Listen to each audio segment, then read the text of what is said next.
Tonight, you'll discover a powerful secret that Buddhist monks have used for centuries to quiet the restless mind and find deep, meaningful rest. I'm going to share 10 remarkable Zen stories that have helped millions of people finally silence their racing thoughts and drift into the most peaceful sleep of their lives. Each story contains a hidden key that unlocks your mind's natural ability to let go of stress and worry. And here's what makes this different from ordinary sleep meditation. These teachings work even if you've never meditated before, even if your mind won't stop racing, even if you've tried everything else. The Buddha once said, "Peace comes from within. Do not seek it without." In the next 3 hours, you'll discover exactly what this means and how to apply it to your own life. As we journey through tales of empty boats, wise monks, and unexpected wisdom, you'll notice something amazing happening. Your tension will begin to dissolve, your thoughts will start to slow, and you'll find yourself naturally sinking into a state of profound relaxation.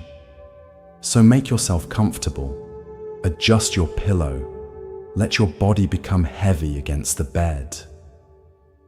Take one deep breath with me now, and as you exhale, know that you've just taken the first step on a journey that's been waiting for you since the beginning of time.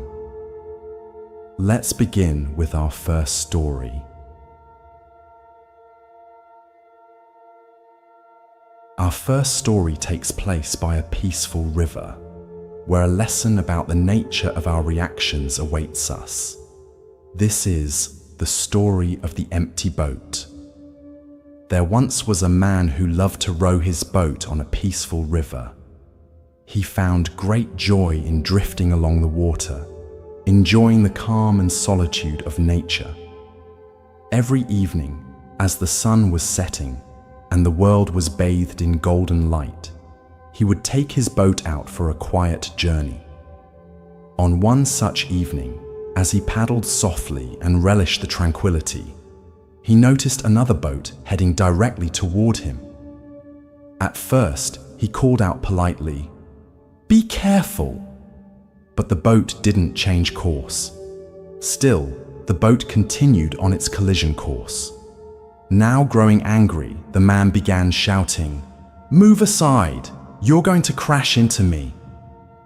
His peaceful evening was suddenly filled with frustration as he watched the approaching boat with mounting anxiety. Finally, as the two boats collided, he was ready to unleash his anger on the careless boater. But when he looked closely, he realized that the boat was empty. There was no one inside. It was simply drifting, carried by the current. In that moment, the man's anger dissolved instantly. He sat there feeling foolish for yelling at an empty boat. What had changed? Not the situation. The boats had still collided. What changed was his understanding. There was no intention behind the collision, no carelessness or disrespect to fuel his anger. The Buddha once said, "You will not be punished for your anger. You will be punished by your anger." This profound truth reveals itself perfectly in the empty boat story. Our anger, frustration, and resentment often arise not from events themselves, but from the stories we create about intentions behind those events. Why do we react this way? In Zen Buddhism, this reactivity stems from our ego clinging, our deep-seated attachment to a separate self that must be defended and validated. When someone cuts us off in traffic, our ego experiences it as a personal affront. How dare they disrespect me?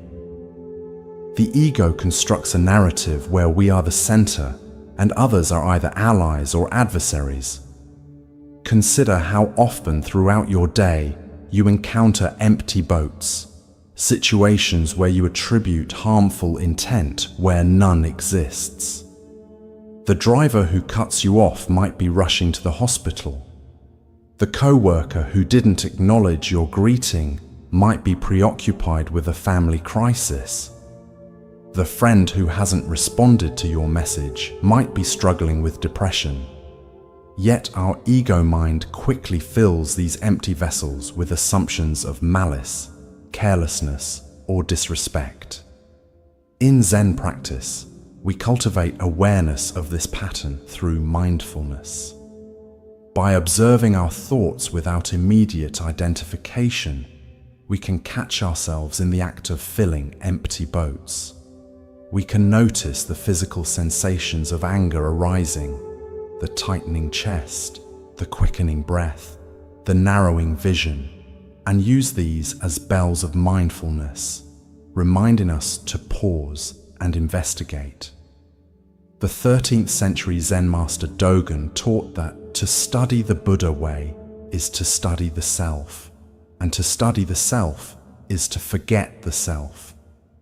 When we forget the self, when we let go of our ego's constant need to assert and defend, we see empty boats for what they truly are, simply events occurring in the vast river of existence, without personal meaning or intentional slight. Buddha taught, holding on to anger is like grasping a hot coal with the intent of throwing it at someone else. You are the one who gets burned. Each time we respond with anger, we suffer first and most. By recognizing the empty boats in our daily interactions, we liberate ourselves from this self-inflicted suffering. Tonight, as you reflect on your day, recall a moment when you felt slighted or offended. Can you recognize the empty boat in that situation? Can you see how your own mind filled that empty vessel with assumptions and judgments? And in that recognition, can you feel the freedom that comes from letting go? As the Buddha said, peace comes from within. Do not seek it without. The tranquility we seek is already available to us when we stop filling empty boats with the stories created by our ego mind.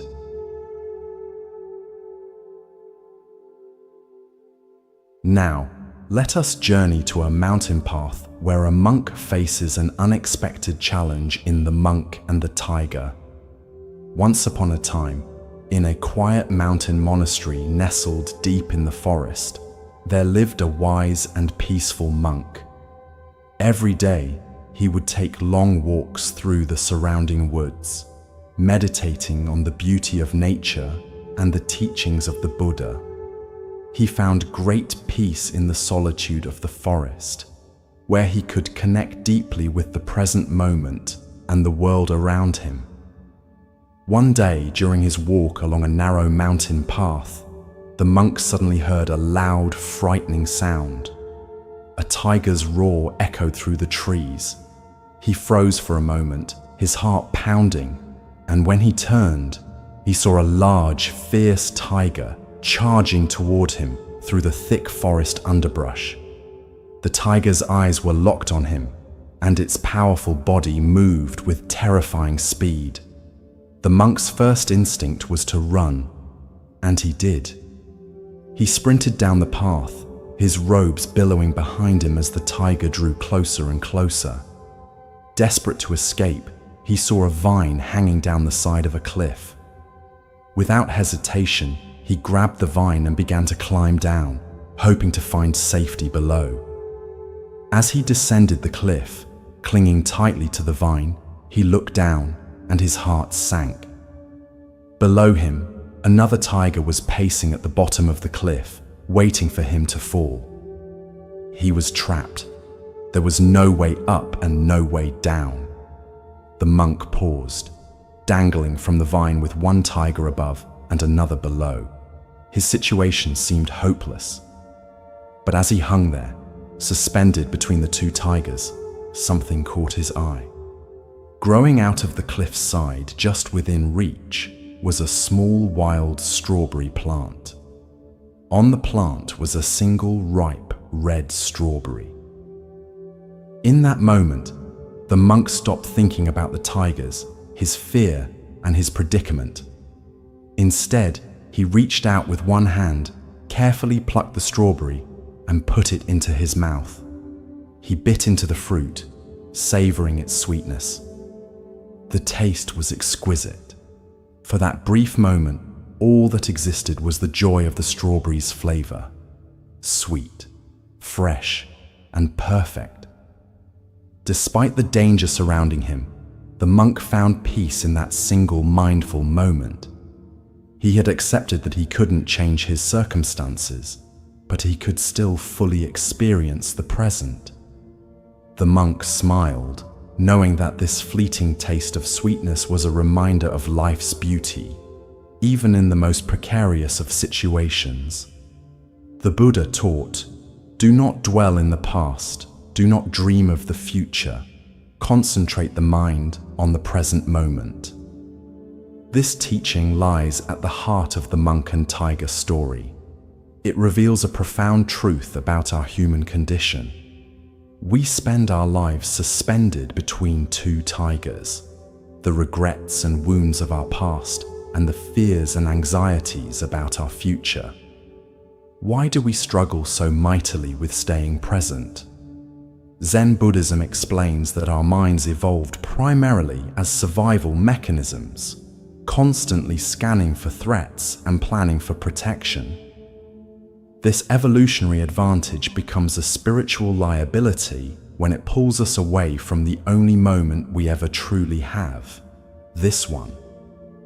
Our thinking mind convinces us that happiness lies in resolving past hurts or securing future comforts, when in reality, peace is available only in the present. Look deeply at your own experience. How much of your mental suffering comes from replaying past events you cannot change? The harsh words you wish you hadn't spoken, the opportunity you missed, the relationship that ended painfully. These are the tigers above. And how much anxiety stems from anticipating future scenarios that may never materialize. The work presentation next week, the medical test results, the financial worries. These are the tigers below. Zen master Thich Nhat Hanh taught, "The present moment is filled with joy and happiness. If you are attentive, you will see it." This is the strawberry in the story. The simple, available joy that exists alongside our difficulties. It doesn't deny the reality of our challenges. It simply offers us a different relationship to them. This strawberry might be the warmth of sunlight on your skin, the sound of a child's laughter, the taste of a simple meal, the comfort of your bed, or even the miracle of your own breath. These small pleasures are always available, even in our most difficult moments, but we miss them when we're consumed by the tigers of past and future. Zen practice teaches us to cultivate what the Japanese call ichi-go ichie, one time, one meeting, the recognition that each moment is a unique and unrepeatable gift. When we truly understand the preciousness of this moment, we naturally want to be fully present for it, regardless of our circumstances. The Buddha said, "The secret of health for both mind and body is not to mourn for the past, worry about the future, or anticipate troubles, but to live in the present moment wisely and earnestly." This wisdom invites us to notice where our attention habitually goes. Are you constantly rehearsing past conversations or rehearsing future scenarios? Can you gently guide your awareness back to the strawberry of the present moment, the simple sensory experiences available right now? Tonight, as thoughts of tomorrow's responsibilities or yesterday's regrets arise, remember the monk and the strawberry. What small joy might you savor right now, even amid uncertainty? Perhaps it's the rhythm of your breathing, the weight of the blanket on your body, or the quiet of this moment. The Buddha taught, "There is no path to happiness. Happiness is the path." By savoring the strawberries along our journey, we discover that peace is not waiting for us when the tigers disappear. It's available in their very presence. Our next story reveals a profound truth about the nature of suffering through a simple yet powerful metaphor. This is the story of the two arrows. One day, the Buddha was sitting with his disciples in a peaceful forest clearing. The trees swayed gently in the breeze, and the sound of birds filled the air. The Buddha often taught his disciples about the nature of suffering and the path to enlightenment. And on this particular day, a troubled disciple approached him with a question. "Master," the disciple said, bowing before the Buddha, "I do not understand why we suffer so much in this life. Pain seems to follow us wherever we go. Why is this so, and how can we find peace amidst so much suffering?" The Buddha gazed at the disciple with kindness and understanding. He saw the confusion and frustration in his student's eyes and knew that this was a question many of his followers pondered.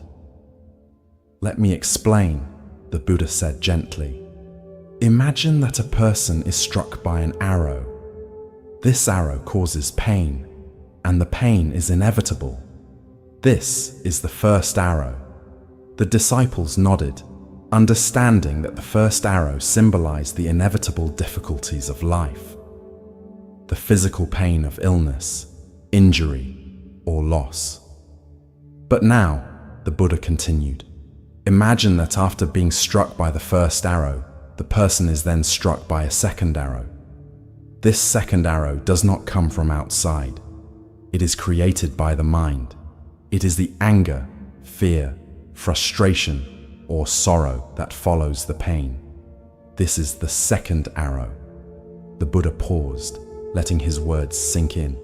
"You see," he said, "while the first arrow is unavoidable, the second arrow is optional. The first arrow represents the natural pain we all experience in life, the challenges and hardships we cannot escape. But the second arrow, the suffering caused by how we react to that pain, is something we can choose to avoid." The disciple listened intently as the Buddha explained that when we experience physical or emotional pain, the first arrow, we often make it worse by adding a second layer of suffering with our mental reactions. We become angry, resentful, or anxious, and these emotions deepen the wound. Instead of accepting the pain, we resist it, and in doing so, we increase our suffering. When we are struck by the first arrow, the Buddha continued, we must recognize it for what it is, a natural part of life.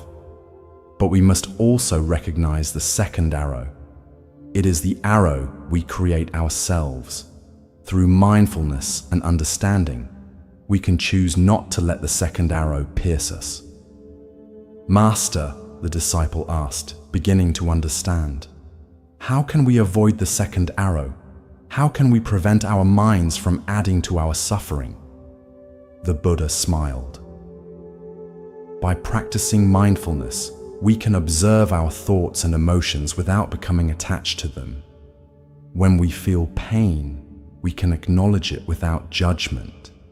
We can accept that pain is part of life, but we do not need to dwell on it or create more suffering through resistance or negative thoughts. In this way, we can stop the second arrow before it strikes. The Buddha taught, pain is inevitable, suffering is optional. This simple yet profound statement captures the essence of the two arrows parable. We cannot avoid all pain in life. The first arrows will find us, but we have tremendous power over how much we suffer because of that pain. Why do we so readily shoot second arrows at ourselves? Zen Buddhism points to several aspects of our conditioned mind that create this pattern. First is our deeply ingrained habit of aversion, the mind's automatic recoiling from unpleasant experiences.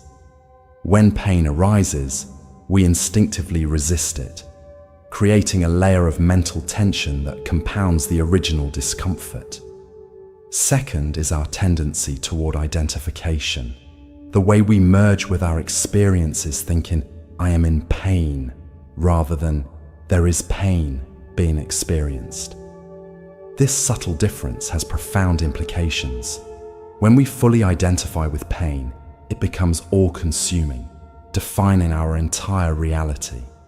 When we observe it with some space, it becomes just one aspect of a larger experience. Third is our habit of proliferation, the mind's tendency to generate endless thoughts about our experiences. A simple headache becomes a cascade of worries. What if this is serious? What if it gets worse? Why does this always happen to me? I won't be able to focus at work tomorrow. Each thought is another second arrow, piercing us again and again. These mental habits operate largely unconsciously, which is why the Buddha emphasized mindfulness as the remedy.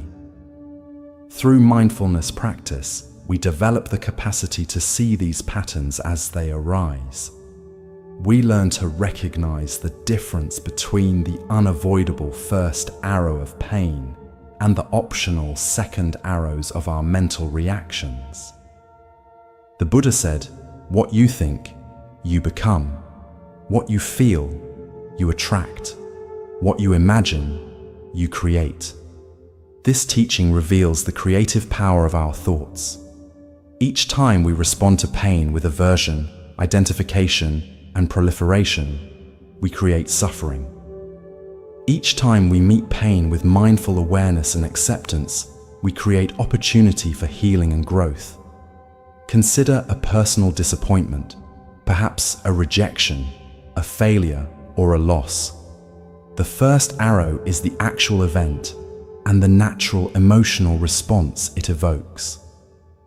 The second arrows might include thoughts like, "This always happens to me," globalizing, "I'll never succeed," catastrophizing, "I should have done better," self-criticism, or "this isn't fair," resistance to reality. Each of these thoughts creates additional suffering beyond the original disappointment. Zen teacher Charlotte Joko Beck said, "Pain is not something to be avoided, it's something to be experienced, without resistance." This is the heart of working skillfully with the first arrow. We don't deny pain or pretend it doesn't hurt. Instead, we bring curious, compassionate attention to the experience itself, without adding the second arrows of judgment, resistance, or elaborate storytelling. The Buddha taught, if you are facing in the right direction, all you need to do is keep walking. The right direction is toward our pain, not away from it. By turning toward difficult experiences with mindfulness, we develop the capacity to be with them skillfully, without compounding them with second arrows. Tonight, as you notice sensations in your body or emotions arising in your mind, can you discern the difference between the first and second arrows? Can you meet the inevitable pains of life, physical discomfort, emotional tenderness, or mental restlessness, with kind awareness rather than resistance? As the Buddha said, "The way is not in the sky, the way is in the heart." The path to freedom from suffering isn't found in escaping our human experience, but in meeting it with wisdom and compassion.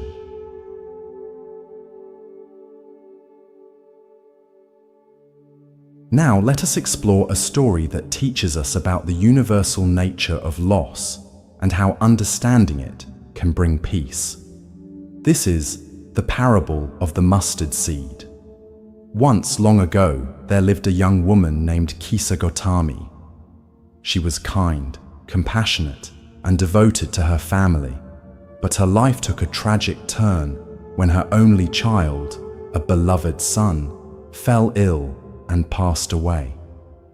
Overcome with grief, Kisa could not accept her son's death. She carried his lifeless body in her arms, wandering from house to house, desperately seeking someone who could bring him back to life. At each door, Kisa begged, "Please help me. My son is dead. Is there anyone who can cure him?" But everyone she approached turned her away, saying that there was nothing they could do. Her sorrow grew heavier with each step, and her heart ached more with every rejection. One day, Kisa's path led her to a wise elder who took pity on her and said, "Go to the Buddha. Perhaps he can help you." With a flicker of hope in her heart, Kisa Gotami hurried to the Buddha, who was known for his compassion and wisdom. She found him sitting calmly under a Bodhi tree, surrounded by his disciples. Falling to her knees, she placed her son's body before him and pleaded, "Master, please bring my child back to life. I cannot bear this pain." The Buddha looked at her with great compassion and understanding. He could see Kisa was deeply suffering, but he also knew that she needed to learn a profound truth about life and death. He thought for a moment and then spoke softly. "I can help you, Kisa. But first, you must bring me something. Go into the village and bring me a mustard seed." Kisa's heart leapt with hope. "Yes, Master, I will bring you a mustard seed," she said, her voice trembling with relief. But before she could leave, the Buddha added, "The mustard seed must come from a household that has never experienced death. If you can find such a household, bring the seed to me, and I will bring your child back to life." Kisa nodded eagerly and set off on her mission. She went to the first house in the village and knocked on the door. A kind woman answered, and Kisa explained her request. "Please, can you give me a mustard seed? But it must come from a home where no one has ever died." The woman looked at Kisa with sad eyes and said, "I am sorry, but my husband passed away last year." Kisa thanked her and moved on to the next house. Again she made her request, but this time the response was, "I am sorry, but my mother passed away many years ago." House after house, Kisa Gotami knocked on doors, hoping to find one that had never known death. But at every house, she heard stories of loved ones lost: a mother, a father, a brother, a sister, a child. As the day wore on, Kisa began to realize that death was not unique to her. It was a universal experience, one that touched every family. Finally, as the sun began to set, Kisa returned to the Buddha, empty-handed but with a new understanding. She knelt before him, her heart no longer filled with desperate hope but with acceptance. "Master," she said, "I could not find a single house that has never known death. Every family has experienced the loss of someone dear to them. Now I understand that death is a part of life and no one can escape it." The Buddha nodded gently and replied, "Kisa, you have learned an important truth.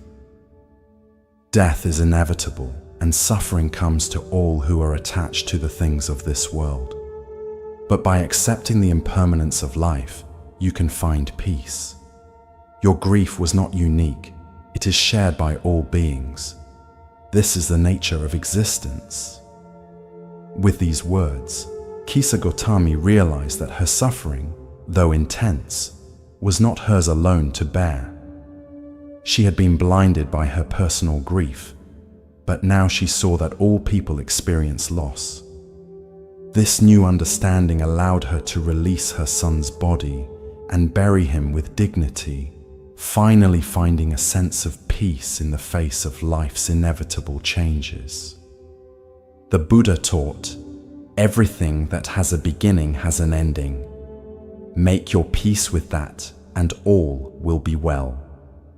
This profound teaching lies at the heart of Kisa Gotami's journey. Her story illuminates one of the most challenging yet liberating truths of existence. Nothing lasts forever, and our attempts to deny this reality only increase our suffering. Why do we resist the truth of impermanence so fiercely? Zen Buddhism points to our deep-seated craving for permanence as the root of suffering. We want the pleasant to remain pleasant, the beautiful to remain beautiful, and most of all, we want those we love to remain with us always. This craving for permanence in an impermanent world creates a fundamental tension that manifests as suffering. Like Kisa, we often respond to loss with denial. We refuse to accept what has happened and expend enormous energy trying to reverse the irreversible.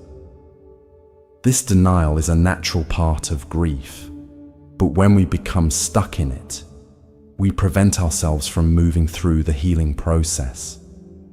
The Buddha didn't immediately lecture Kisa on impermanence. Instead, he gave her an experience that allowed her to discover this truth for herself, a much more powerful teaching.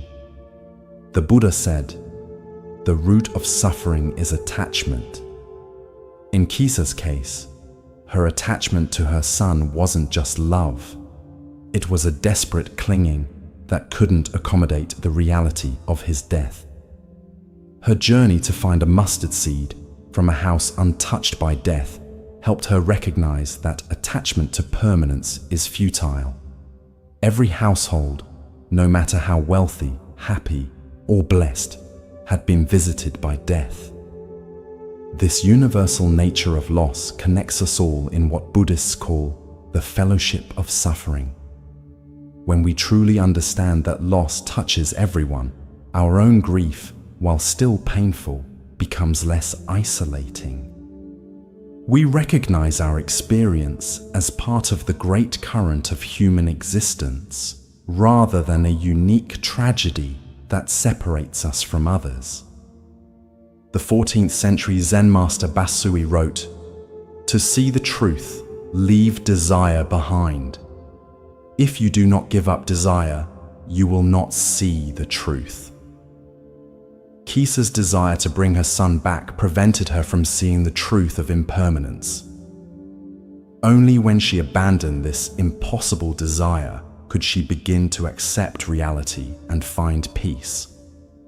Interestingly, the Buddha didn't try to console Kisa with promises of an afterlife or reunion with her son in another realm. Instead, he guided her toward accepting the natural order of things, that what is born will die. What comes together will eventually separate. This acceptance isn't resignation or defeat. It's alignment with reality, which is the only place healing can begin. The Buddha taught, "The trouble is, you think you have time." This pointed reminder of life's brevity invites us to value each moment and each relationship, knowing that nothing lasts forever. Rather than making us morbid or depressed, this awareness can infuse our lives with greater appreciation and presence. In your own experience of loss, whether of a person, a relationship, a career, or even a phase of life, can you recognize the mustard seed lesson? Can you see how your suffering may be intensified by resistance to the natural flow of impermanence? The Buddha said, "When you realize how perfect everything is, you will tilt your head back and laugh at the sky." This perfect imperfection includes the cycles of life and death, growth and decay, coming together and separating, the very rhythm of existence itself. Tonight, as you reflect on the losses you've experienced, and those you fear. Remember Kisa Gautami's journey. Can you find comfort in the universality of impermanence? Can you see how accepting this truth might ease your suffering? Not by diminishing your loss, but by placing it within the vast shared experience of being human. As the Buddha taught, in the end, only 3 things matter: how much you loved, how gently you lived, and how gracefully you let go of things not meant for you.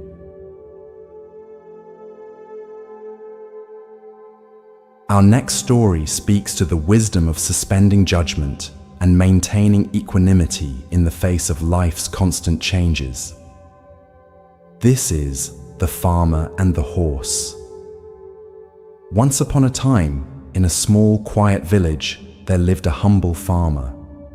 He was known by his neighbors for his hard work and calm demeanor.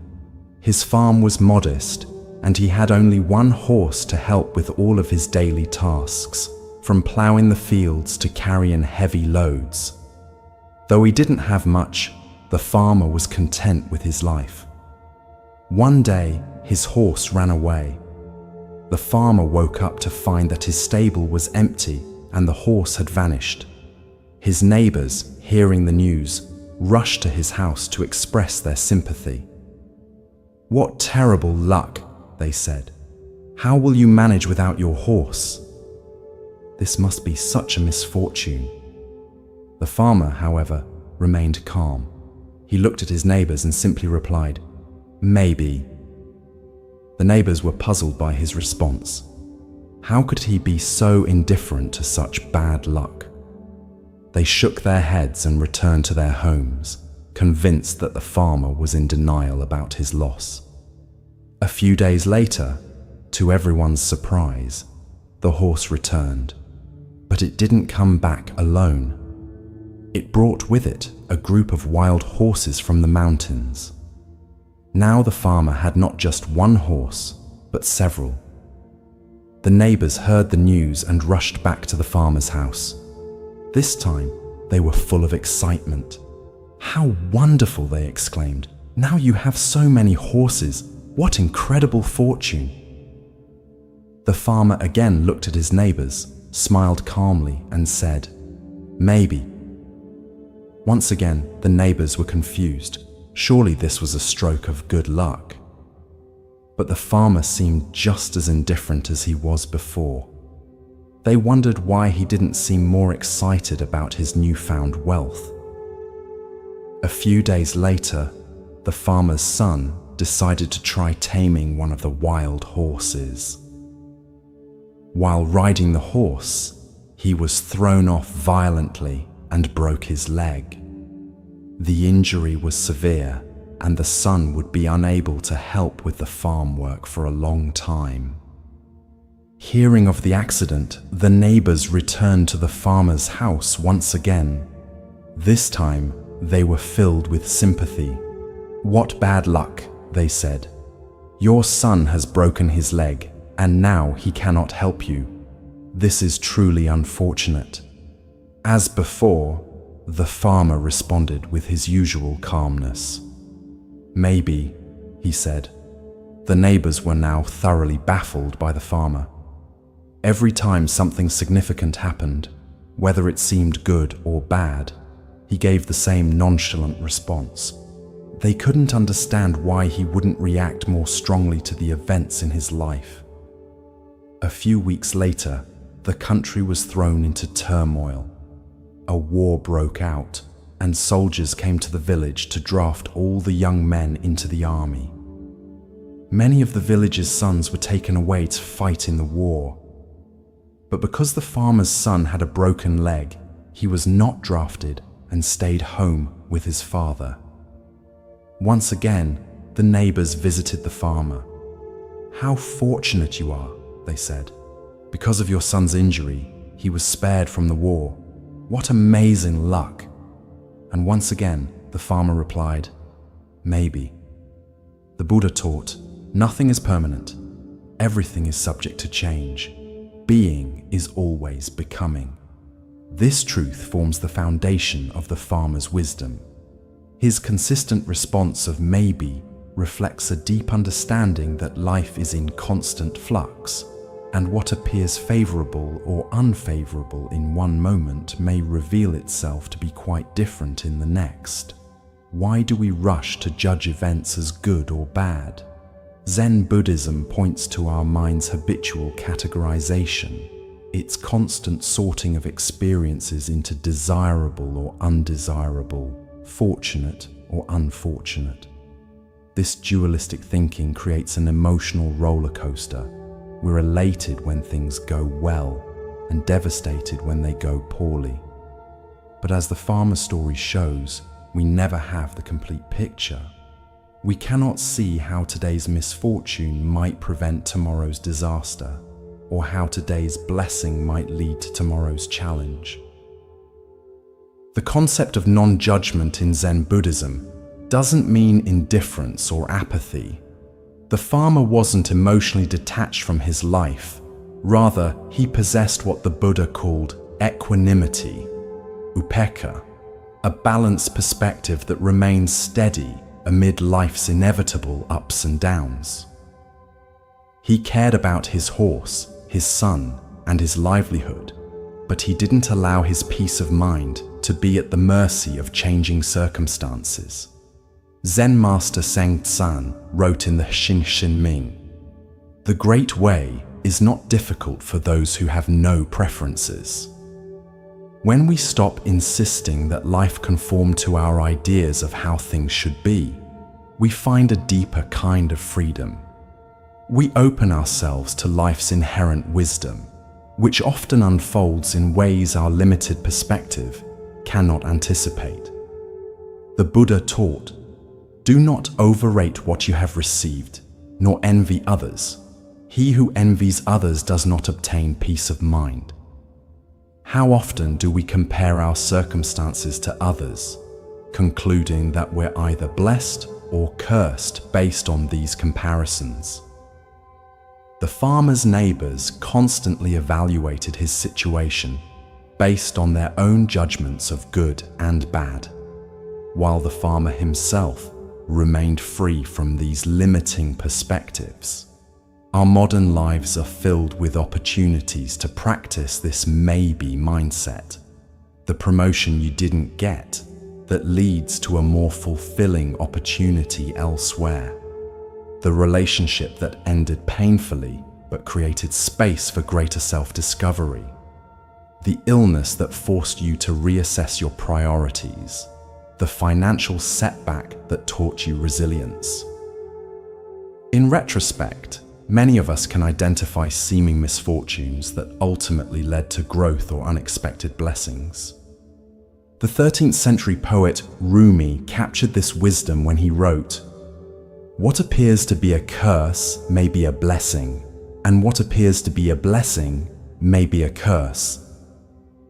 The farmer embodied this understanding not as an intellectual concept, but as a lived reality. His maybe wasn't passive resignation, but active wisdom, the recognition that life's full story is still unfolding. The Buddha said, "In the sky, there is no distinction of east and west. People create distinctions out of their own minds and then believe them to be true."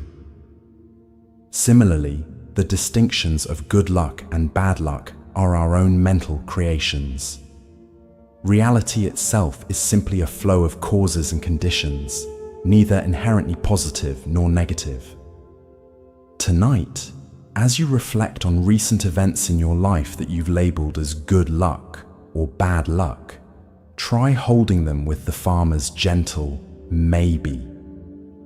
Notice how this perspective might ease anxiety about negative situations and temper attachment to positive ones.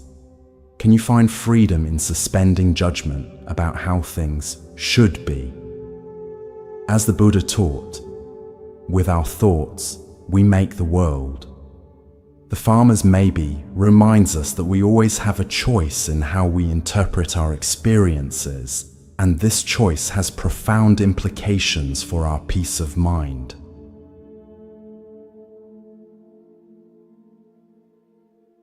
Our next story reveals the power of non-reactivity and emotional mastery. This is the Buddha and the Angry Man. Once upon a time, while the Buddha was teaching a group of disciples in a peaceful forest, a man approached him with anger burning in his eyes. The man had heard about the Buddha's wisdom and teachings, but he felt threatened by the Buddha's influence over others. Filled with jealousy and resentment, he decided to confront the Buddha and insult him in front of his followers. As the Buddha sat calmly under the shade of a Bodhi tree, the man stormed up to him and began hurling insults. "You are nothing but a fraud," the man shouted. "Who do you think you are? You may pretend to be wise and enlightened, but you're just deceiving people."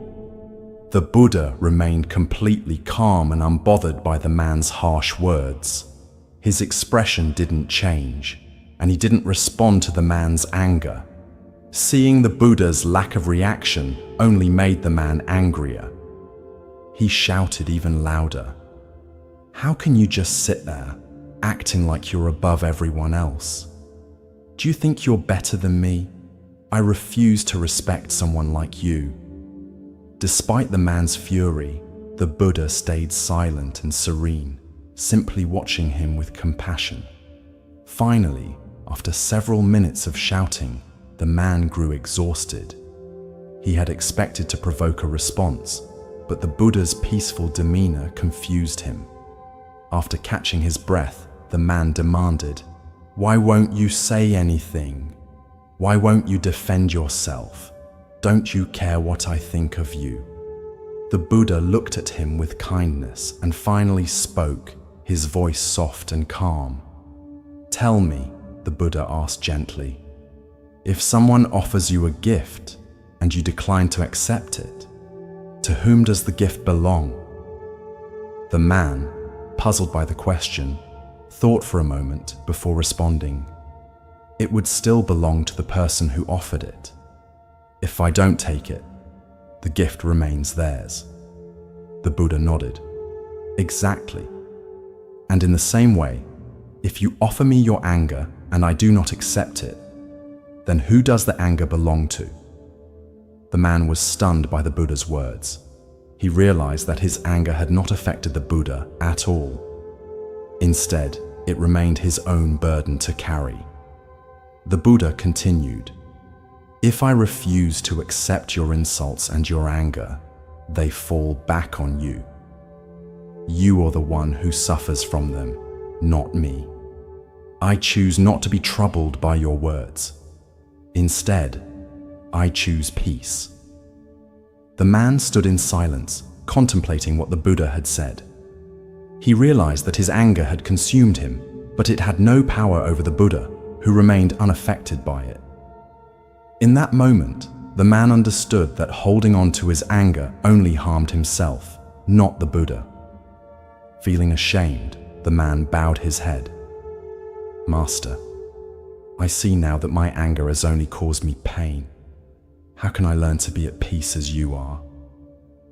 The Buddha smiled warmly, his compassion shining through. Anger is like a hot coal you pick up with the intention of throwing it at someone, but in the process, you burn yourself. Let go of the coal. Let go of your anger. Instead, practice mindfulness, compassion, and understanding. Through these, you will find peace. The man, humbled by the Buddha's wisdom, thanked him and bowed deeply. From that day forward, he sought to practice the Buddha's teachings, letting go of his anger and learning to find peace within himself. The Buddha taught, "You are not punished for your anger, you are punished by your anger." This profound insight illuminates why reactive emotions cause us such suffering. When we carry anger, resentment, or hatred, we damage ourselves far more than those toward whom these emotions are directed. Every moment spent in anger is a moment lost to peace. Every thought of revenge is energy diverted from healing. Why do we cling so tightly to our anger? Zen Buddhism identifies several factors that make anger particularly difficult to release. First is our sense of righteousness, the belief that our anger is justified and therefore worth holding on to. We confuse letting go of anger with condoning the behavior that triggered it. But the Buddha's teaching challenges this assumption. We can establish clear boundaries and seek justice without poisoning ourselves with reactive emotions. Second is our deep-seated identification with our emotions. We say, "I am angry," rather than "I am experiencing anger," making the emotion inseparable from our sense of self. When someone suggests we let go of anger, it can feel like they're asking us to let go of part of ourselves. Zen practice teaches us to create space between our awareness and our emotions, allowing us to observe them without being consumed by them. Third is our cultural conditioning around anger. Many of us are taught that anger is power, that it motivates action and commands respect. We fear that without anger, we might become passive or be taken advantage of. The Buddha's response to the angry man demonstrates true power, not the reactive force of aggression, but the stable, immovable strength of equanimity. The Buddha said, "Hatred never ceases by hatred, but by love alone is healed. This is an ancient and eternal law." This teaching invites us to examine our assumption that anger is an effective response to mistreatment. Does meeting hostility with hostility ever truly resolve the underlying causes of conflict? Or does it simply perpetuate cycles of reactivity? The metaphor of the gift is particularly illuminating. It suggests that emotions like anger, criticism, and judgment require our acceptance to affect us. When someone directs negativity toward us, we have a choice. We can accept this energy, absorb it, and allow it to disturb our peace, or we can decline the offering, maintaining our equanimity. This doesn't mean becoming emotionally disconnected or indifferent to injustice. The Buddha didn't ignore the angry man. He remained present, engaged, and responsive, but he responded from a place of compassion rather than reactivity, wisdom rather than ego defense. This is the essence of non-reactivity in Zen practice, not withdrawal from engagement, but engagement from a different quality of awareness. Zen master Thich Nhat Hanh teaches a practice called embracing anger with mindfulness, which involves recognizing anger when it arises, breathing with it, and treating it with the same care we would show a crying baby. Rather than suppressing anger or expressing it mindlessly, we acknowledge it with kind awareness, understanding its causes and impermanent nature. The Buddha taught, if you truly loved yourself, you would never harm another. This points to the interconnected nature of self-care and care for others. When we react with anger, we harm ourselves first and most directly. Choosing peace over reactivity is not a selfless sacrifice, but the most profound form of self-care. Tonight, as you reflect on interactions that have triggered anger or resentment in you, experiment with the Buddha's gift metaphor. Can you recognize that you have a choice about whether to accept the gifts of others' negativity? Can you feel the freedom that comes from declining these offerings? Remember the Buddha's words. Holding on to anger is like grasping a hot coal with the intent of throwing it at someone else. You are the one who gets burned. In releasing that coal, you free not only yourself, but create space for genuine resolution and understanding.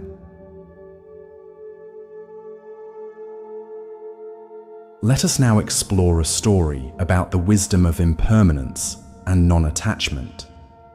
This is The Monk and the Teacup.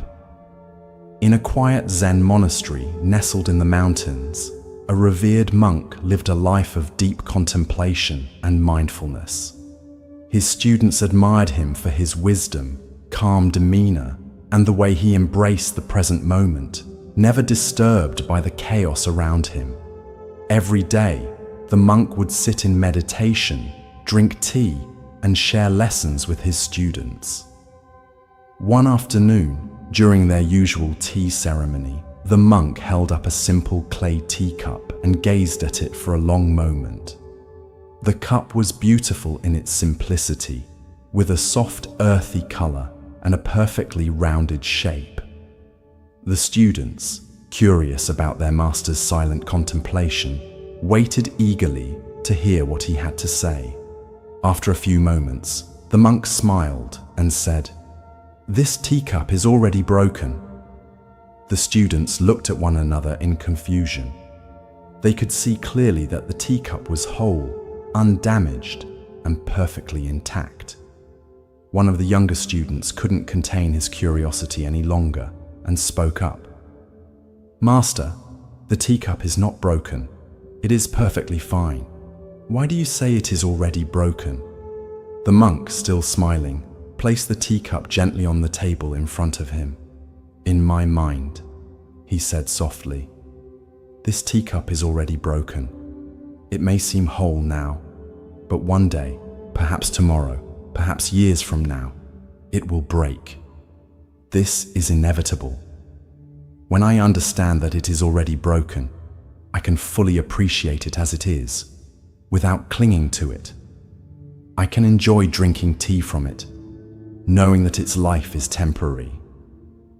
The students were silent, absorbing the weight of the monk's words.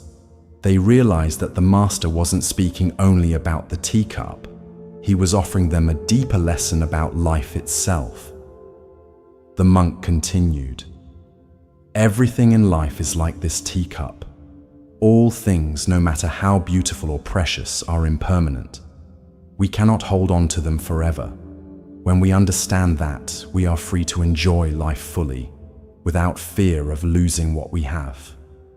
We can appreciate each moment, each relationship, each experience, knowing that it too will pass. And when it is gone, we will not suffer because we have already accepted its impermanence." One of the older students nodded thoughtfully and said, "Master, does this mean we should not love or care for things because they will one day be gone?" The monk shook his head gently. "No, it means the opposite.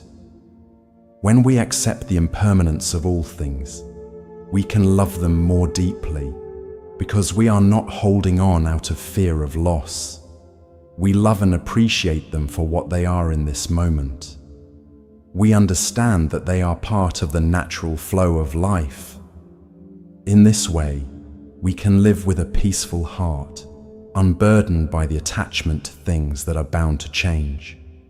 The Buddha taught, all conditioned things are impermanent.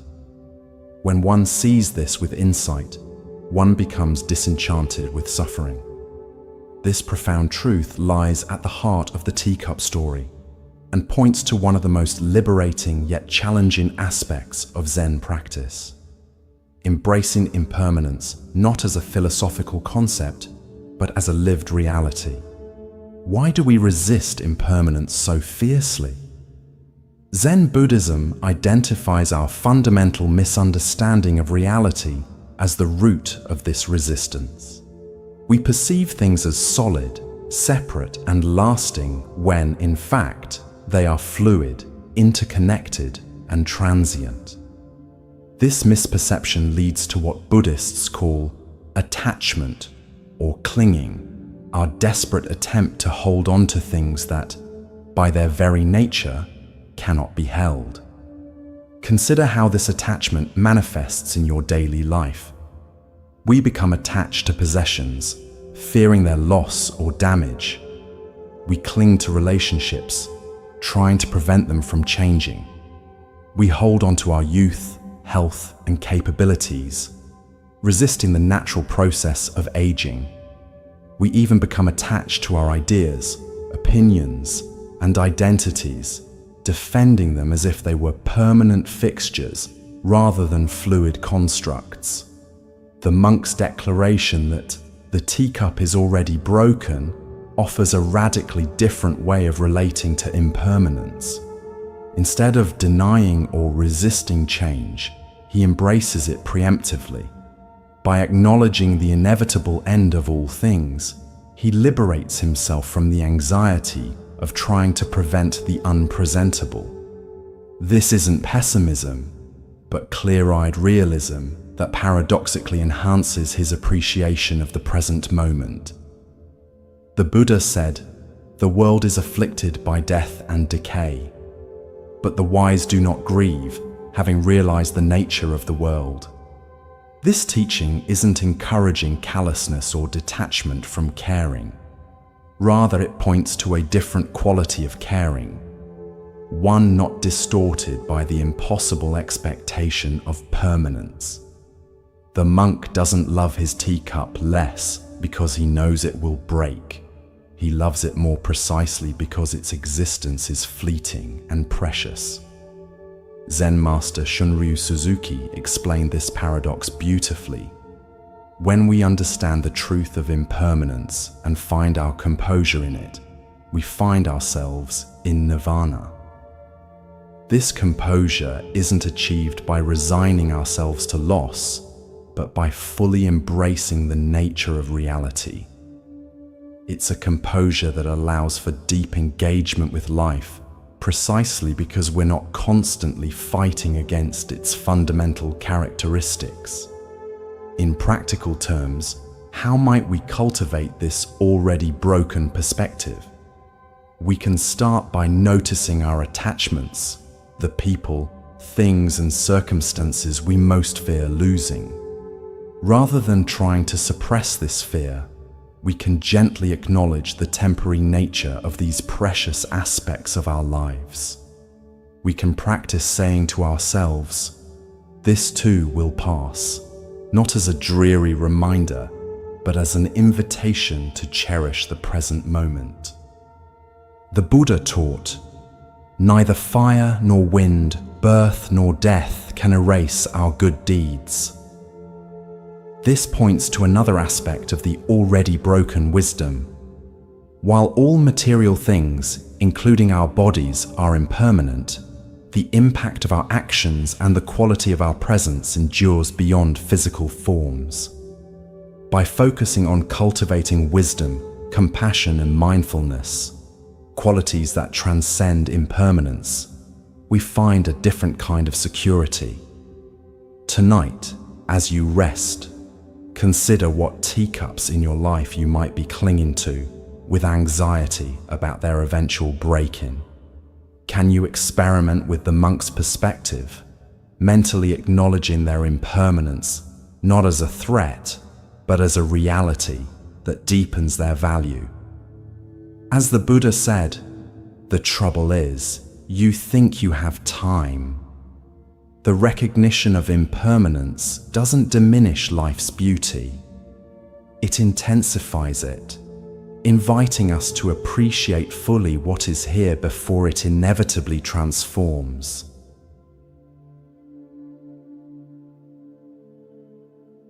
Now, let us explore a story about true generosity and compassion. This is The Buddha and the Robe. In ancient India, during the time when the Buddha traveled across villages and towns to spread his teachings, he often attracted a large number of followers. Many of them were moved by his wisdom and left their homes to become monks and disciples under his guidance. One day, while staying in a small village, a wealthy merchant heard about the Buddha's presence and decided to visit him. He was deeply inspired by the Buddha's teachings and wanted to offer him a gift as a token of his respect. The merchant brought a beautifully woven, luxurious robe made of the finest silk, richly adorned with intricate patterns. The merchant approached the Buddha, bowed respectfully, and presented the robe with reverence. "Lord Buddha, I wish to offer you this robe as a sign of my gratitude for your teachings," he said. The Buddha looked at the robe and then at the merchant with a gentle smile. He sensed the merchant's sincerity and the desire to give. However, the Buddha lived a life of simplicity and was not interested in material wealth or luxuries. His needs were few, and he taught his followers to live in simplicity as well. "Thank you for your kind gesture," the Buddha said, "but I cannot accept this robe. It is far too extravagant for a simple monk like me. I am content with the robe I already wear." The merchant was surprised by the Buddha's response. "But Lord Buddha, I offer this robe out of respect for you. Surely you deserve the best that I can give." The Buddha, still smiling, replied, "If you truly wish to honor me, there is another way you can use this gift. Take this robe and offer it to someone who is truly in need, someone who lacks even the basic clothing to cover themselves. That would bring greater merit and joy." The merchant, realizing the Buddha's deep compassion for the poor, nodded slowly. He understood that the true essence of giving was not about offering gifts to those who already had enough, but about providing for those in need. "Thank you, Lord Buddha. I will do as you say," the merchant said. He took the robe and later found a poor man in the village who was shivering in the cold with only rags to wear. The merchant gave the robe to the poor man, who was overjoyed and deeply grateful.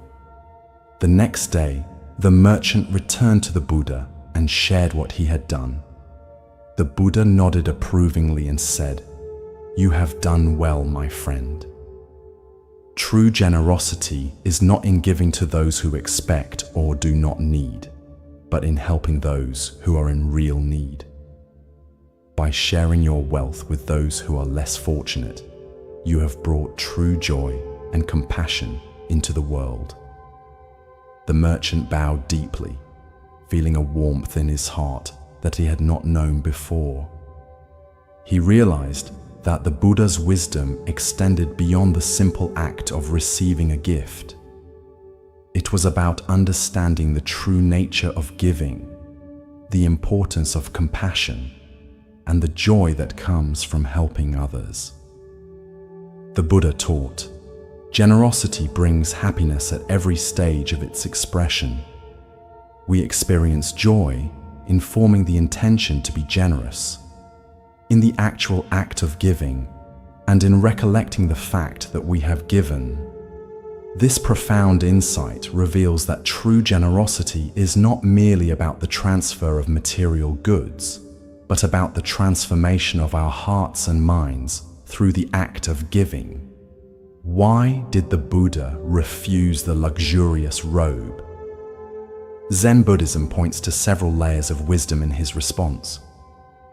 First, he embodied the principle of knowing what is enough, understanding that desires, when left unchecked, can never be satisfied.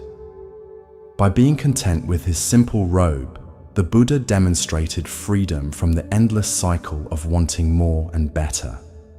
Second, the Buddha recognized that true generosity is not about social status or recognition, but about genuine need. By redirecting the merchant's gift to someone truly suffering from the cold, he taught that compassionate action should be guided by wisdom rather than convention or status. Third, the Buddha's response revealed his understanding of the merchant's motivation. The merchant wanted to gain merit and express reverence, But the Buddha showed him a more profound way to accomplish both, by directly alleviating another's suffering rather than adding luxury to the Buddha's already sufficient life. In our consumer-driven culture, we often equate giving with purchasing, buying expensive gifts for people who already have enough. We measure the value of our generosity by the price tag rather than the impact. The Buddha's teaching invites us to reconsider this approach, asking us to be more mindful about where our resources can do the most good. The Buddha said, "If you knew what I know about the power of giving, you would not let a single meal pass without sharing it in some way." This points to the transformative potential of generosity, not just for the recipient, but for the giver. Each act of genuine giving weakens our self-centeredness and strengthens our connection to others. It reminds us that our well-being is inextricably linked to the well-being of all beings. Zen practice encourages us to cultivate dana paramita, the perfection of giving. This involves not just material generosity, but giving our time, attention, energy, and presence. Sometimes the most precious gift we can offer is simply being fully present with another person, listening deeply without distraction or agenda. The story also highlights the importance of discernment in giving. The Buddha didn't suggest that the merchant keep the robe for himself or sell it for profit. He directed him to find someone in genuine need.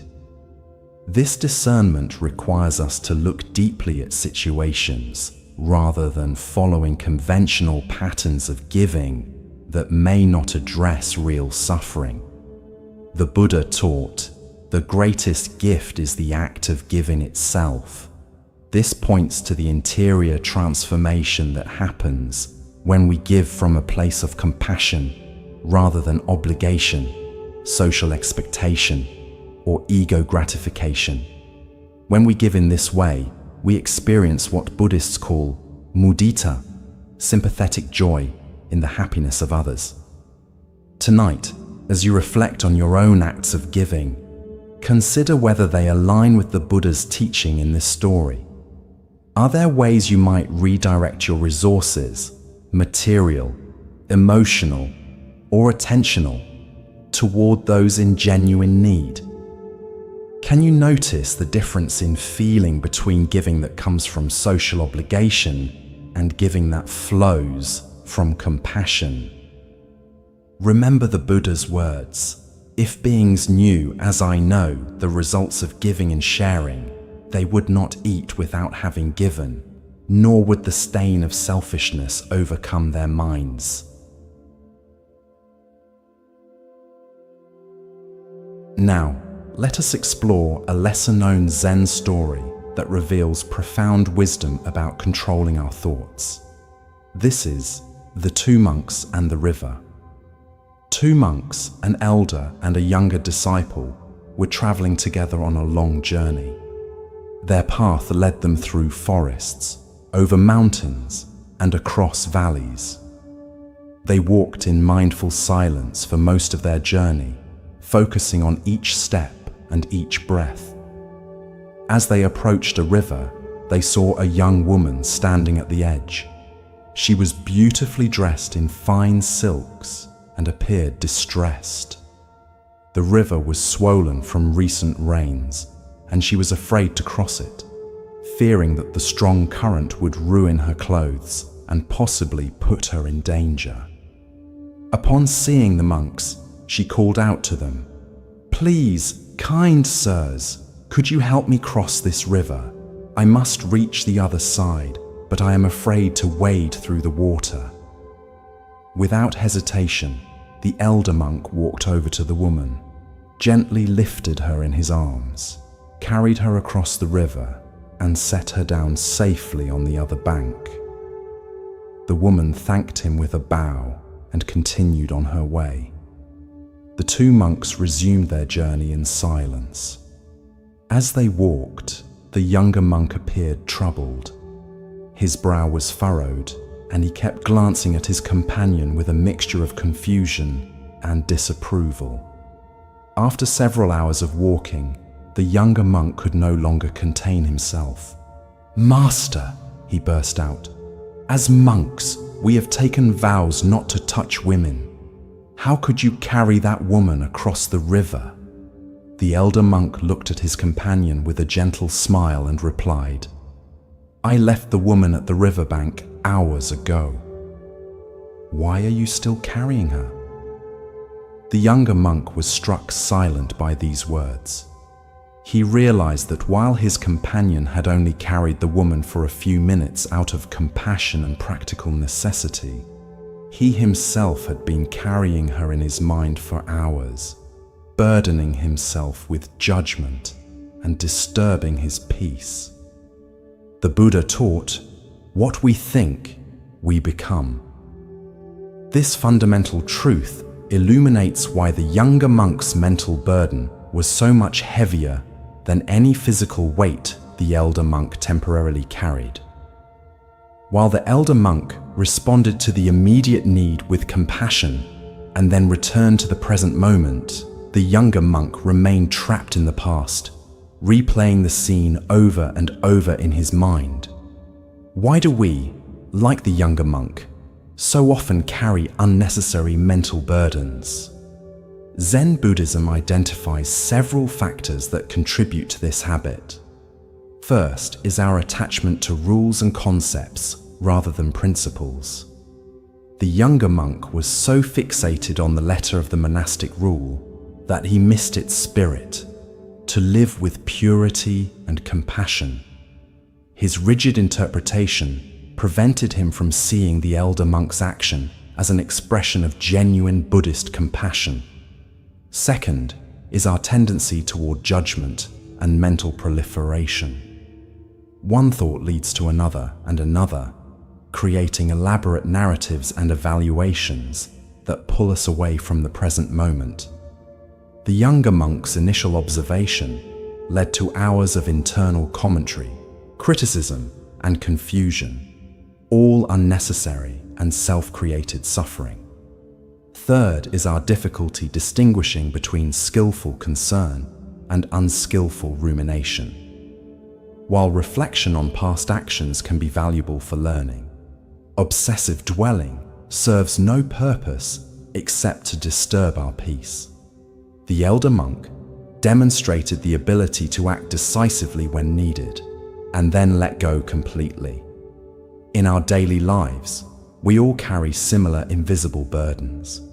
The argument from last week that we keep rehearsing in our minds. The mistake at work that we can't stop replaying. The worries about future scenarios that may never materialize. Each of these mental patterns is like carrying a person across a river and never putting them down. The Buddha said, "Let go of the past, let go of the future, let go of the present." Crossing to the farther shore of existence, with mind released from everything, do not take up residence in birth and death.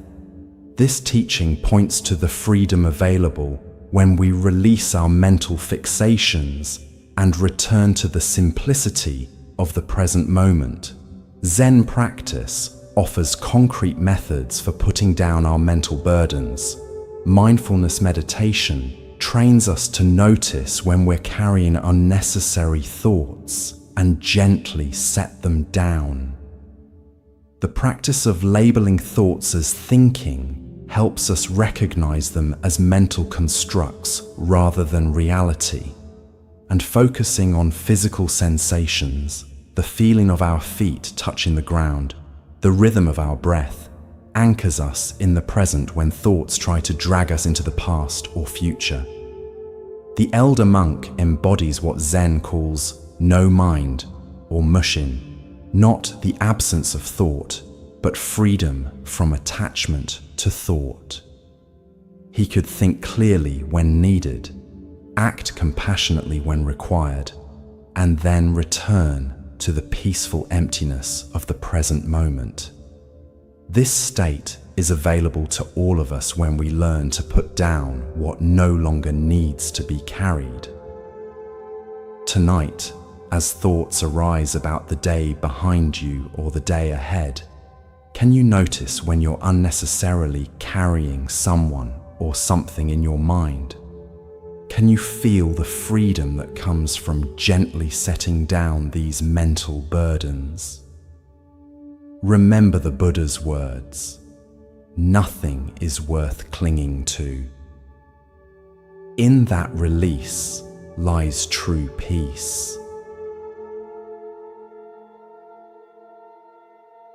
Let us now turn to a story that teaches about the obstacles we create in our own minds.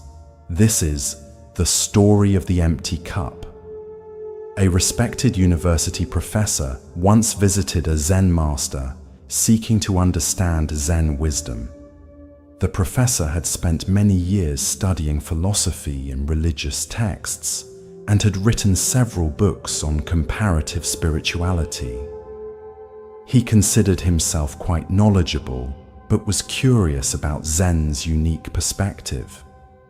When he arrived at the master's simple dwelling, the old Zen master greeted him warmly and invited him to sit. "I have come to inquire about Zen," the professor began. "I would like to know what teachings you have to offer and how they differ from the many philosophies I have already studied."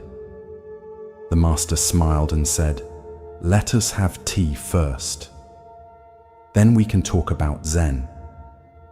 The professor nodded, expecting that after the customary tea, he would have the serious philosophical discussion he had traveled so far to engage in. The Zen master prepared the tea with deliberate, mindful movements. When it was ready, he placed a cup in front of the professor and began to pour. The cup filled to the brim, but the master continued pouring. Tea spilled over the rim, across the table, and onto the professor's clothes and the floor. The professor jumped up in alarm. "Stop! The cup is full. No more will go in." The Zen master stopped pouring and looked directly at the professor. "Like this cup," he said, "you are full of your own opinions, theories, and assumptions. How can I show you Zen unless you first empty your cup?" The professor was stunned into silence. In that moment, he realized that his extensive knowledge had become a barrier rather than a pathway to new understanding. His cup was so full that there was no room for anything new to enter. With this humbling insight, he bowed to the master, ready now to truly begin learning. The Buddha taught, "In the beginner's mind, there are many possibilities, but in the expert's mind, there are few." This teaching points to the importance of maintaining an open, receptive mind, what Zen calls beginner's mind or shoshin. When we approach life with the fresh perspective of a beginner, we remain open to infinite possibilities. When we believe we already know, we close ourselves to new insights. Why do we so readily fill our cups to overflowing? Zen Buddhism identifies several factors that contribute to this common human tendency. First is our ego's need for certainty and control. By convincing ourselves that we understand how things are, we create an illusion of security in an inherently uncertain world. Our opinions and beliefs become a fortress, protecting us from the vulnerability of not knowing. Second is our attachment to identity. Much of who we think we are is constructed from our accumulated knowledge, experiences, and viewpoints. To empty our cup feels threatening because it challenges our sense of self. If I let go of what I know, who am I? This fear keeps us clinging to our filled cups, even when they no longer serve us. Third is what Buddhists call the comparing mind. our habit of constantly measuring ourselves against others. In academic and professional contexts especially, knowing more than others becomes a source of status and recognition. The professor's identity and reputation were built on being knowledgeable, making it particularly challenging for him to adopt a stance of not knowing. The consequences of a full cup extend beyond limiting our learning. When our minds are crammed with preconceptions, we experience life through filters that distort our perception. We see not what is actually before us, but what our existing knowledge tells us should be there. We miss the richness and complexity of reality by forcing it to conform to our limited understanding. Zen practice offers specific methods for emptying our cups. Meditation trains us to observe how quickly we label, categorize, and judge experiences based on past knowledge.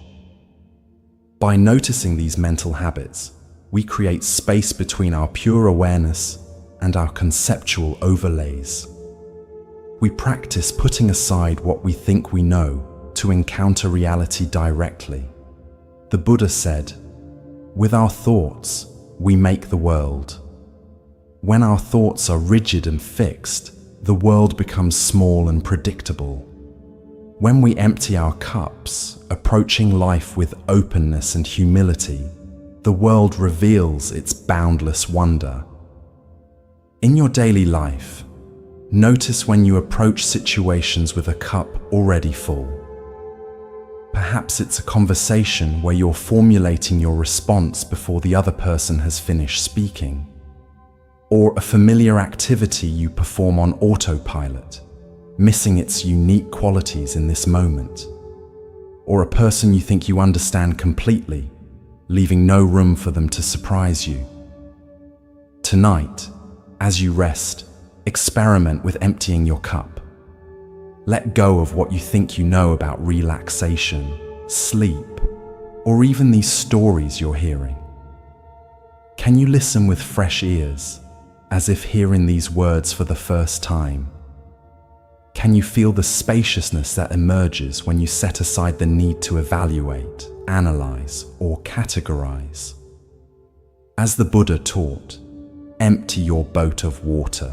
It will go lightly and swiftly. Similarly, when we empty our minds of preconceptions, we move through life with greater ease and joy. Now, let us explore a story about finding wisdom in unexpected places. This is the story of the Zen master and the dirty road. A Zen master was traveling with a group of disciples along a countryside road.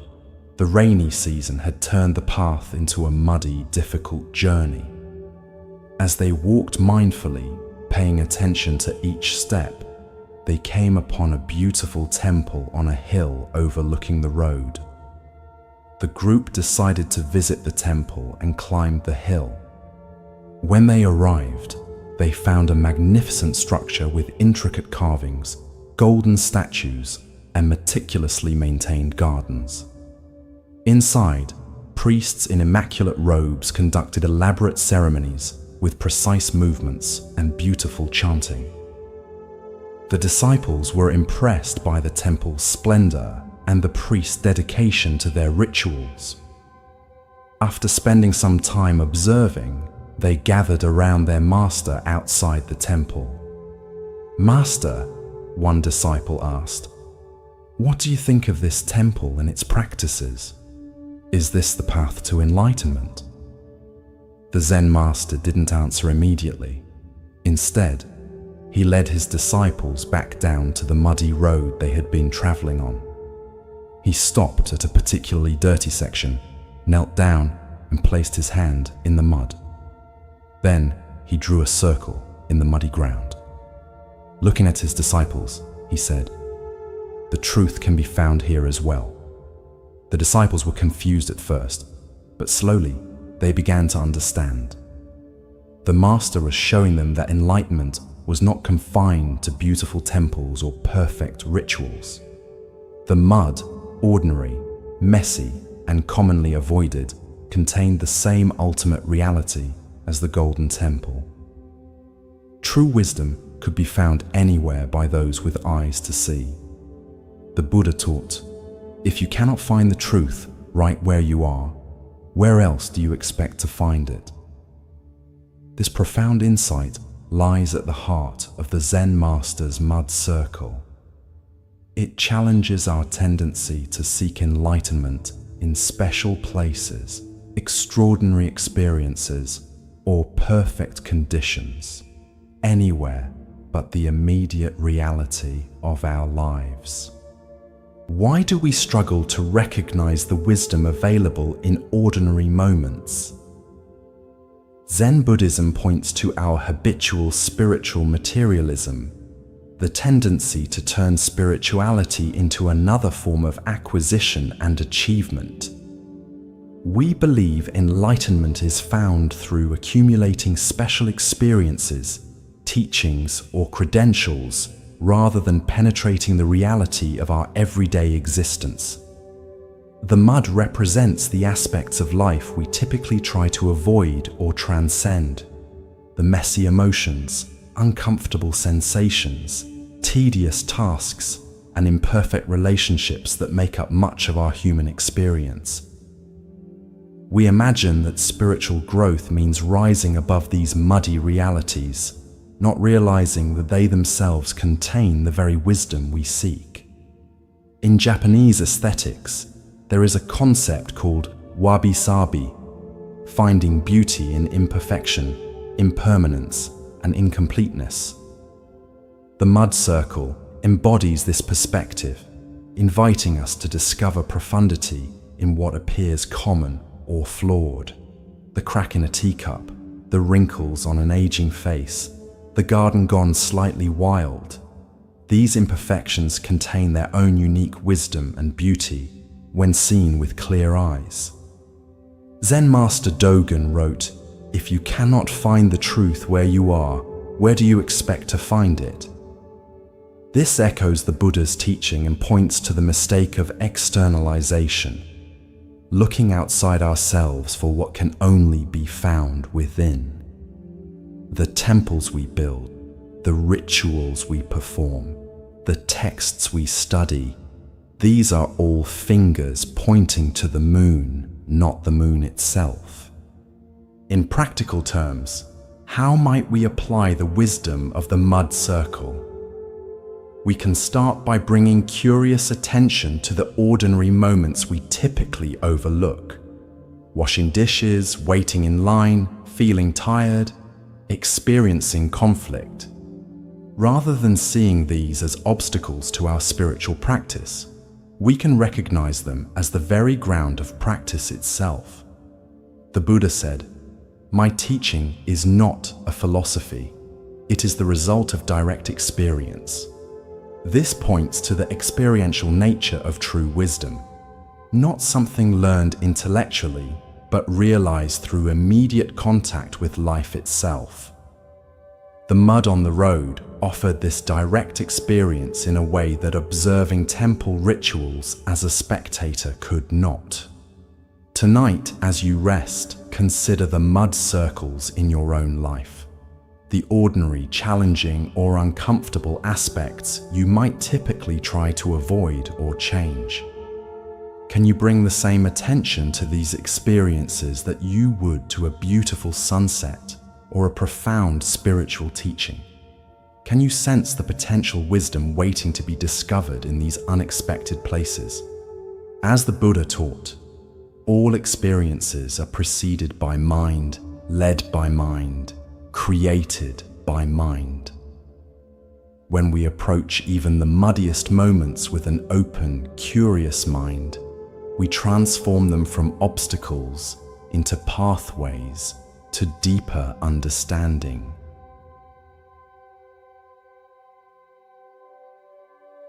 Let us now turn to a story about the wisdom of true mastery.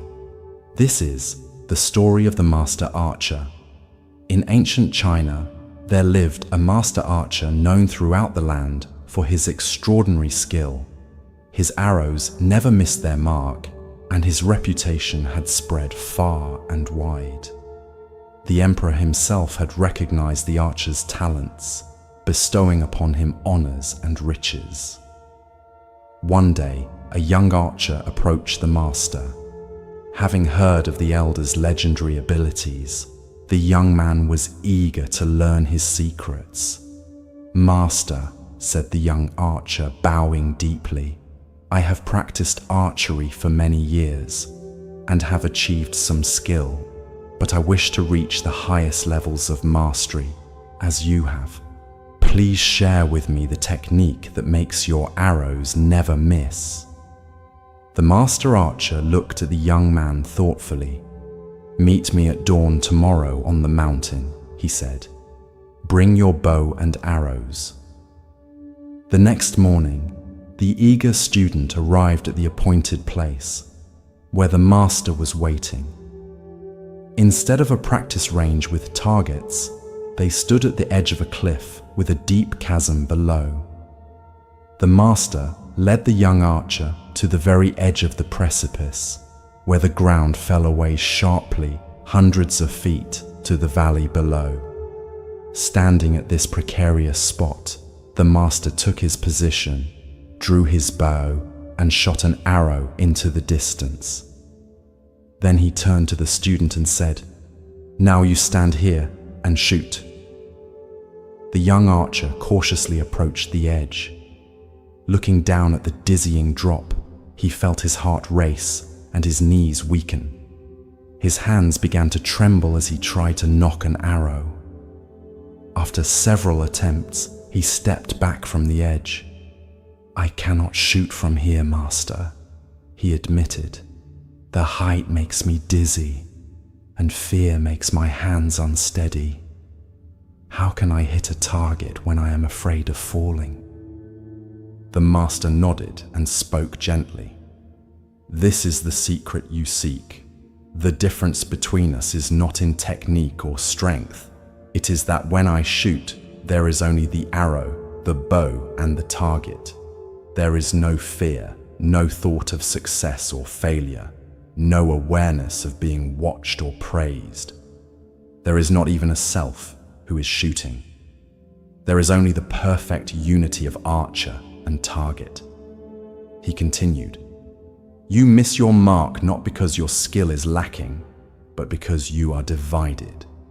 Part of you shoots the arrow, while another part fears falling, hopes for success, worries about failure, and remains self-conscious. When you can shoot with your whole being, undivided by fear or desire, you will find the mastery you seek." The young archer bowed deeply, understanding that he had received a lesson far more valuable than any technique. He had been shown the true path to mastery, not just in archery, but in all of life. The Buddha taught, "Your work is to discover your world, and then with all your heart, give yourself to it." This teaching perfectly captures the essence of the master archer's wisdom. True mastery in any field comes not from technique alone, but from total presence and the dissolution of the separate self that creates division within us. Why do we struggle to achieve this state of undivided attention? Zen Buddhism identifies several factors that fragment our awareness. First is our habitual self-consciousness, the part of our mind that stands apart from experience, evaluating our performance, comparing ourselves to others, and seeking validation. This observing ego creates an artificial separation between ourselves and our actions. Second is our attachment to outcomes, our fixation on success or failure, praise or criticism, reward or punishment. When we shoot an arrow, literally or metaphorically, while obsessing about whether it will hit the target, we introduce tension and hesitation that interfere with natural performance. Third is our fear, the survival instinct that, while necessary in truly dangerous situations, often activates unnecessarily during ordinary challenges. The young archer's fear of falling represented all the ways we hold back from full commitment because of perceived risks to our safety, status, or self-image. In Japanese Zen, this state of complete absorption is called mushin, no mind, or zanmai, samadhi. It's a condition where the distinction between subject and object dissolves and action flows without the interference of self-conscious thought. Athletes call it being in the zone, artists know it as being carried by the work, and musicians experience it as becoming one with the music. The Buddha said, "Just as a solid rock is not shaken by the storm, even so, the wise are not affected by praise or blame." This steadiness comes not from rigidity, but from complete immersion in the present activity, undistracted by concerns about how others perceive us, or whether we measure up to some external standard. Zen practice cultivates this capacity through both formal meditation and mindful engagement with everyday activities. In Zazen, seated meditation, we practice letting go of thoughts, returning again and again to simple presence. In activities like archery, calligraphy, tea ceremony, or martial arts, we train in bringing this same quality of undivided attention to action. In your own life, you've likely experienced moments of this complete absorption, perhaps while engaged in a sport, creating art, solving a challenging problem, or even during mundane activities like washing dishes or walking in nature. In these moments, the separate self temporarily dissolves, and we experience the joy of undivided presence. The Master Archer's lesson applies to everything we do.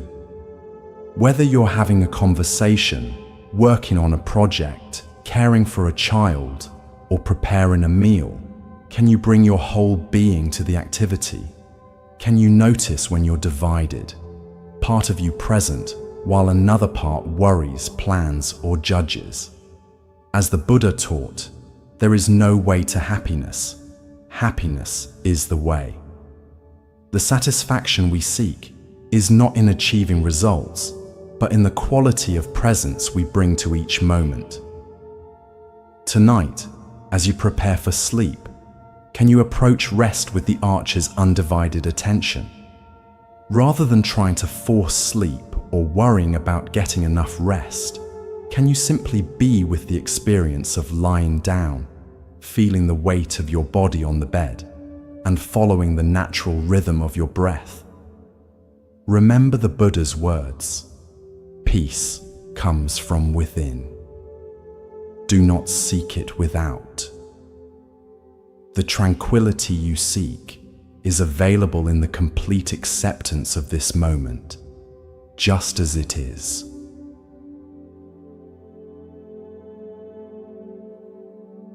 Let us now explore a story about finding solutions by approaching problems differently. This is the story of the Zen master and the heavy stone. In a small village nestled among mountains, the main road was partially blocked by an enormous stone that had fallen from the cliffs above. The stone was so large and heavy that none of the villagers could move it, despite their best efforts. Several strong men had tried pushing it together, but it wouldn't budge. Others had attempted to break it into smaller pieces, but the stone was unusually hard, and their tools merely scratched its surface. Some had tried digging around it to roll it away, but the ground was too firm and the stone too deeply embedded. After many failed attempts, the villagers decided to seek help from a Zen master who lived in a monastery nearby. The master was known for his wisdom and creative solutions to difficult problems. When the villagers explained their predicament, The Zen master agreed to come see the stone. A crowd gathered as the elderly master slowly made his way to the obstacle. Everyone expected him to offer some profound technique or organize a better method for moving the heavy boulder. Upon reaching the stone, the master circled it slowly, examining it from all angles with great attention. The villagers waited anxiously for his solution. Finally, the master stopped, looked at the gathered crowd and asked, "Why must the stone be moved?" The villagers were confused by the question. "Because it blocks the road," one replied. "It makes travel difficult and slows our carts and wagons." The master nodded thoughtfully and said, "The stone blocks one path, but perhaps it creates another." He then guided the villagers in clearing and forming a new path around the stone. With many hands working together, they soon created a smooth alternate route that curved gently around the boulder. Not only did this new path solve their problem, but the massive stone became a landmark, a natural monument that gave their village a unique identity. Children played on it, elders rested in its shade, and over time, the villagers came to appreciate the very obstacle they had once resented. Before leaving, the Zen master said to them, "Some obstacles cannot be removed. The wisdom lies in finding a way to live with them or around them. What appears to block your path might actually be showing you a new direction." The Buddha taught, "As the fletcher whittles and makes straight his arrows, so the master directs his straying thoughts." This teaching points to the importance of directing our minds skillfully, not forcing them into predetermined paths, but gently guiding them toward creative solutions. The villagers had been so fixated on removing the stone that they couldn't see any alternative approach. Why do we so often get stuck in one way of viewing problems? Zen Buddhism identifies several mental patterns that limit our perspective. First is our attachment to expectations, our fixed ideas about how things should be. The villagers were convinced that the proper solution could only involve moving or breaking the stone because that would restore the road to its original state. Second is what Buddhists call fixed mind or rigid thinking, the inability to adapt our approach when faced with resistance. When our initial efforts don't succeed, we often just try harder using the same method, rather than stepping back to reconsider our entire approach. Third is our failure to question our assumptions. The villagers assumed that the problem was the stone itself, rather than their relationship to it. By reframing the situation, the stone isn't the problem, our need for a path is. The Zen master opened up new possibilities that were invisible from within the original framework. Zen practice cultivates mental flexibility through koans, paradoxical stories or questions that cannot be solved through conventional thinking. Famous koans like, "What is the sound of one hand clapping?" Or, "What was your original face before your parents were born?" deliberately short-circuit logical analysis, forcing the mind to operate in new ways. This training develops what Zen calls lateral thinking, the ability to approach problems from unexpected angles. The Buddha said, "We are shaped by our thoughts. We become what we think." When our thoughts remain trapped in familiar patterns, our solutions will be equally limited. By cultivating mental flexibility, we open ourselves to innovative approaches that may be hidden in plain sight. In your own life, consider a challenge you've been struggling with, perhaps a relationship difficulty, a work problem, or a personal obstacle? Have you been pushing against your heavy stone, attempting the same solution repeatedly with minimal success? What might happen if, like the Zen master, you stepped back and questioned your fundamental assumptions about the problem? The Japanese concept of ma, the space between things, offers additional insight. Sometimes the solution lies not in the elements themselves, but in the relationship between them. The villagers found their answer not in the stone or the road as separate entities, but in reconsidering how they could relate to each other. Tonight, as you reflect on challenges in your life, experiment with the Zen master's approach. Ask yourself, what if this obstacle isn't something to be removed, but something to be integrated? What new path might it be revealing? Remember the Buddha's teaching. No matter how hard the past, you can always begin again. Each moment offers a fresh opportunity to see with new eyes and discover solutions hidden beyond our usual perspective. Let us turn to a story about the power of letting go and the freedom it brings. This is the story of the two traveling monks. Two Buddhist monks, Tanzan and Aikido, were once traveling together down a muddy road in the countryside during the rainy season. Heavy rains had fallen, leaving the road flooded in many places and making their journey difficult. As they rounded a bend, they came upon a lovely young woman in a silk kimono and sash, unable to cross a large muddy puddle that blocked the path. She stood hesitating at the edge, clearly distressed about how to proceed without ruining her beautiful clothes. Without a word, Tanzan went to the woman, picked her up in his arms, carried her across the muddy water, and set her down safely on the other side. The woman thanked him with a bow and continued on her way. The two monks walked on in silence for several hours. Finally, unable to contain himself any longer, Aikido spoke out. "Brother Tanzan," he said, "we monks are not supposed to go near females, especially young and lovely ones. It is dangerous. Why did you do that?" Tanzan replied calmly, "I left the girl there by the river." "Are you still carrying her?" Aikido was stunned into silence, suddenly aware of the burden he had been carrying for hours. Not a physical woman, but the weight of judgment, concern, and mental agitation. While Tanzan had responded to a momentary need with compassion and then returned fully to the present journey, Aikido had been dwelling on the incident long after it was over.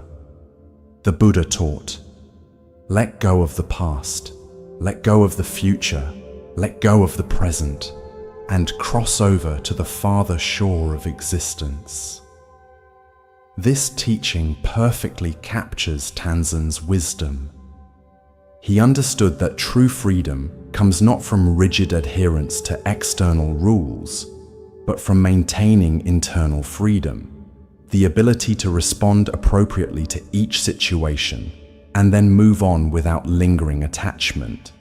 Why do we, like Aikido, so often carry unnecessary mental burdens? Zen Buddhism identifies several factors that keep us clinging to what we should release.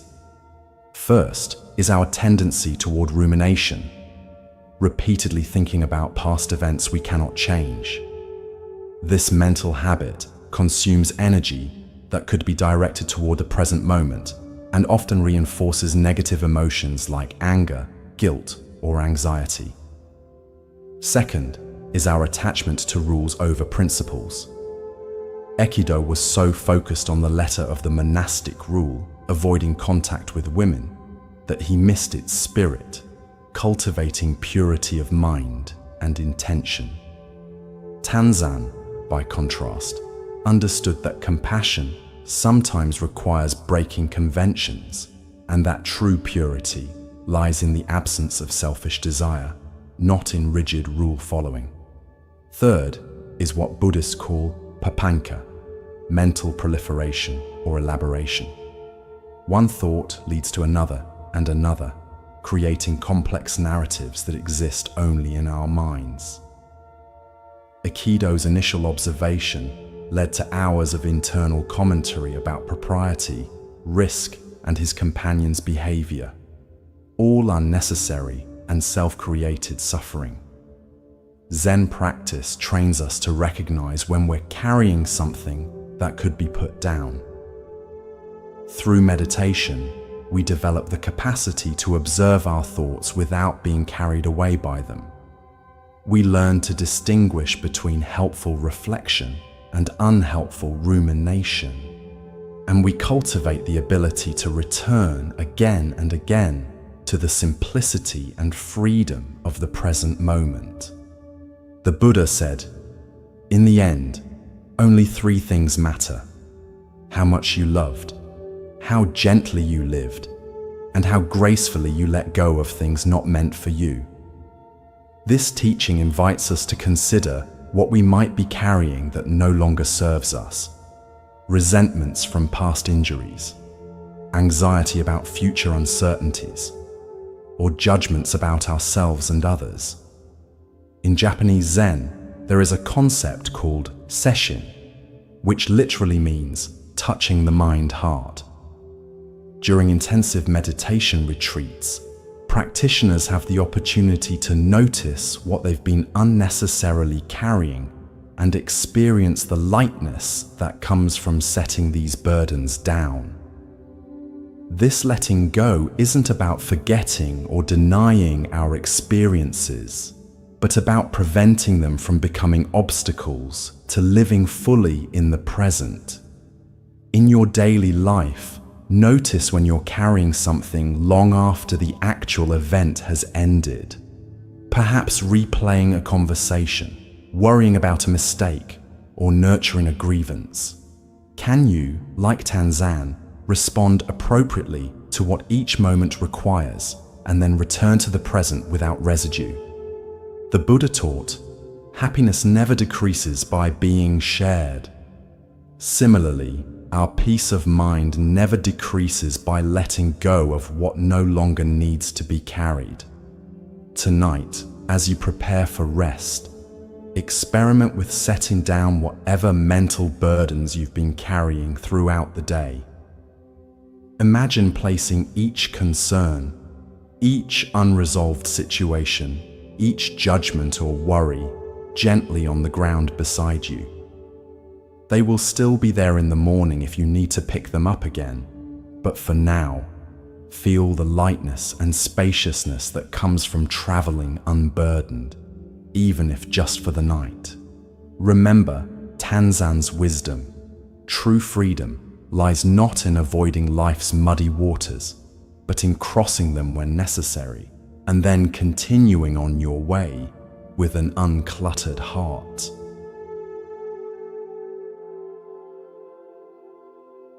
Let us explore a story about the power of inner silence. This is The Cricket in the Temple. In a bustling Japanese city, a magnificent temple stood for centuries, its golden roof gleaming in the sun. Despite being surrounded by the noise of modern life, traffic, construction, crowds of tourists within its walls, a sense of profound peace prevailed. One day, a young musician visited the temple. Having studied both music and meditation, he was curious about the quality of silence that seemed to permeate the sacred space. As he sat quietly in a corner of the main hall, he closed his eyes and focused on his hearing, trying to understand what made this silence so special. To his surprise, beneath the occasional footsteps of visitors and the distant city noise, he detected a subtle, rhythmic sound, so faint it was almost imperceptible. Curious, he followed the sound to its source and discovered a tiny cricket living in a small crack in one of the ancient wooden pillars. The musician was amazed. How could such a tiny creature be heard in this vast space? He approached an elderly monk who was sweeping the temple floor and asked, "Venerable one, have you noticed there's a cricket living in that pillar?" The old monk smiled. "Ah, you've heard our little friend. He has lived in the temple for many years. But how is it possible that such a tiny sound can be heard in this large temple, with all the noise from the city outside?" the musician asked. The monk put down his broom and gestured for the young man to follow him. He led the musician to the entrance of the temple and reached into his robe, pulling out a single coin. "Watch," he said. He dropped the coin onto the stone floor. At the sound of the coin falling, nearly every visitor in the crowded temple turned their heads to look. The monk turned to the puzzled musician. "People hear what they are listening for," he said gently. "The coin is no louder than the cricket, but everyone notices it because money speaks a language all are trained to hear. The cricket sings day and night, but few notice because they are not listening for such voices." He continued, "Those who quiet their inner noise can hear what others miss. Not just crickets, but the whispers of wisdom that speak constantly beneath the clamor of everyday life. True silence is not the absence of sound, but the presence of attention." The young musician bowed deeply, understanding that he had received a teaching far more valuable than any musical technique. He had been shown the difference between hearing and listening, between external quiet and true inner silence. The Buddha taught, "He who is patient is the greatest warrior." This teaching relates profoundly to our capacity for inner silence. The greatest battles are often fought not against external enemies, but against our own internal noise, the constant chatter of thoughts, judgments, desires, and fears that drown out the subtle wisdom available in each moment. Why do we struggle to hear the crickets in our lives? Zen Buddhism points to several factors that create inner noise. First is our conditioning to value certain inputs over others. Just as everyone noticed the falling coin but few heard the cricket, we're trained to pay attention to dramatic events, loud voices, and urgent demands, while overlooking subtle experiences that might contain deeper truth. Second is what Zen calls monkey mind, the restless, agitated quality of consciousness that jumps constantly from thought to thought, rarely settling long enough to perceive what lies beneath surface appearances. This internal chatter creates a veil between us and direct experience, filtering reality through layers of concept and commentary. Third is our diminished capacity for wonder and presence. Children naturally notice crickets, ants, cloud patterns, and other subtle phenomena because they haven't yet learned to dismiss the seemingly insignificant. As adults, we often lose this capacity for direct, unfiltered perception, missing the extraordinary that hides within the ordinary. Zen practice cultivates what might be called active silence, not the absence of thought, but a quality of alert receptivity that allows us to perceive beyond our habitual patterns. Through meditation, we train ourselves to notice when we're caught in internal monologue and gently return to simple presence. This is not about suppressing thoughts, but about developing the capacity to hear what exists beneath and between them. The Buddha said, "All that we are is the result of what we have thought. The mind is everything. What we think, we become." When our minds are filled with constant noise, we become noisy ourselves, distracted, fragmented, and unable to access the deeper wisdom available in silence.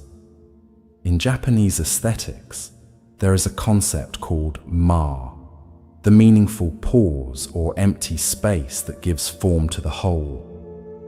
In music, it's the silence between notes that creates rhythm. In conversation, it's the attentive pause that allows for deeper understanding.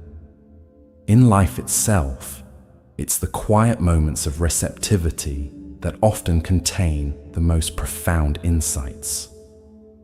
The cricket in the temple represents all the subtle voices of wisdom speaking constantly beneath the surface of our awareness, the intuitions we ignore, the natural rhythms we override, the quiet warnings we dismiss, and the gentle beauty we overlook. When we cultivate inner silence, these voices become audible, offering guidance and insight unavailable to the noisy mind. Tonight, as you rest in the quiet of this moment, can you listen beyond your thoughts to the subtle crickets in your awareness? Perhaps you'll notice the rhythm of your breathing, sensations in your body you typically overlook, or intuitive wisdom about a situation in your life. As the Buddha taught, the quieter you become, the more you can hear. In cultivating this inner silence, we discover that the wisdom we seek has been speaking to us all along. We simply haven't been still enough to hear it. As we continue our journey through the wisdom of Zen Buddhism, let us explore a story that teaches us about the power of presence. This is the Zen Master and the Strawberries. A Zen student came to his master with a troubled heart. "Master," he said, "I have been studying Zen for 3 years now, but my mind is still restless. When I sit in meditation, thoughts flood in. When I try to be mindful during the day, I find myself constantly distracted by worries about the future and regrets about the past. How can I find peace?" The master listened attentively, then said, "Come with me. I wish to show you something." He led the student out of the monastery and down a narrow mountain path. They walked in silence for nearly an hour until they came to a high cliff overlooking a breathtaking valley. Far below, a river wound its way through forests and meadows, glittering in the afternoon sun.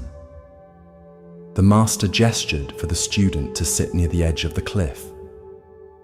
When they were both seated comfortably, the master reached into his robe and pulled out 2 perfectly ripe strawberries, placing one before each of them. "Eat," said the master, picking up his strawberry. The student, though confused by this seemingly trivial instruction in the face of his profound spiritual question, obeyed. He picked up the strawberry and bit into it. The flavor was extraordinary, sweet, tart, and intensely fragrant. He had eaten strawberries many times before, but somehow this one tasted different. As they ate in silence, the master observed the student's expression of surprised delight. When they had finished, the master spoke. "Tell me," he said, "while you were eating the strawberry, where was your mind?" The student reflected for a moment. "It was here," he realized. "I was completely absorbed in the taste of the strawberry."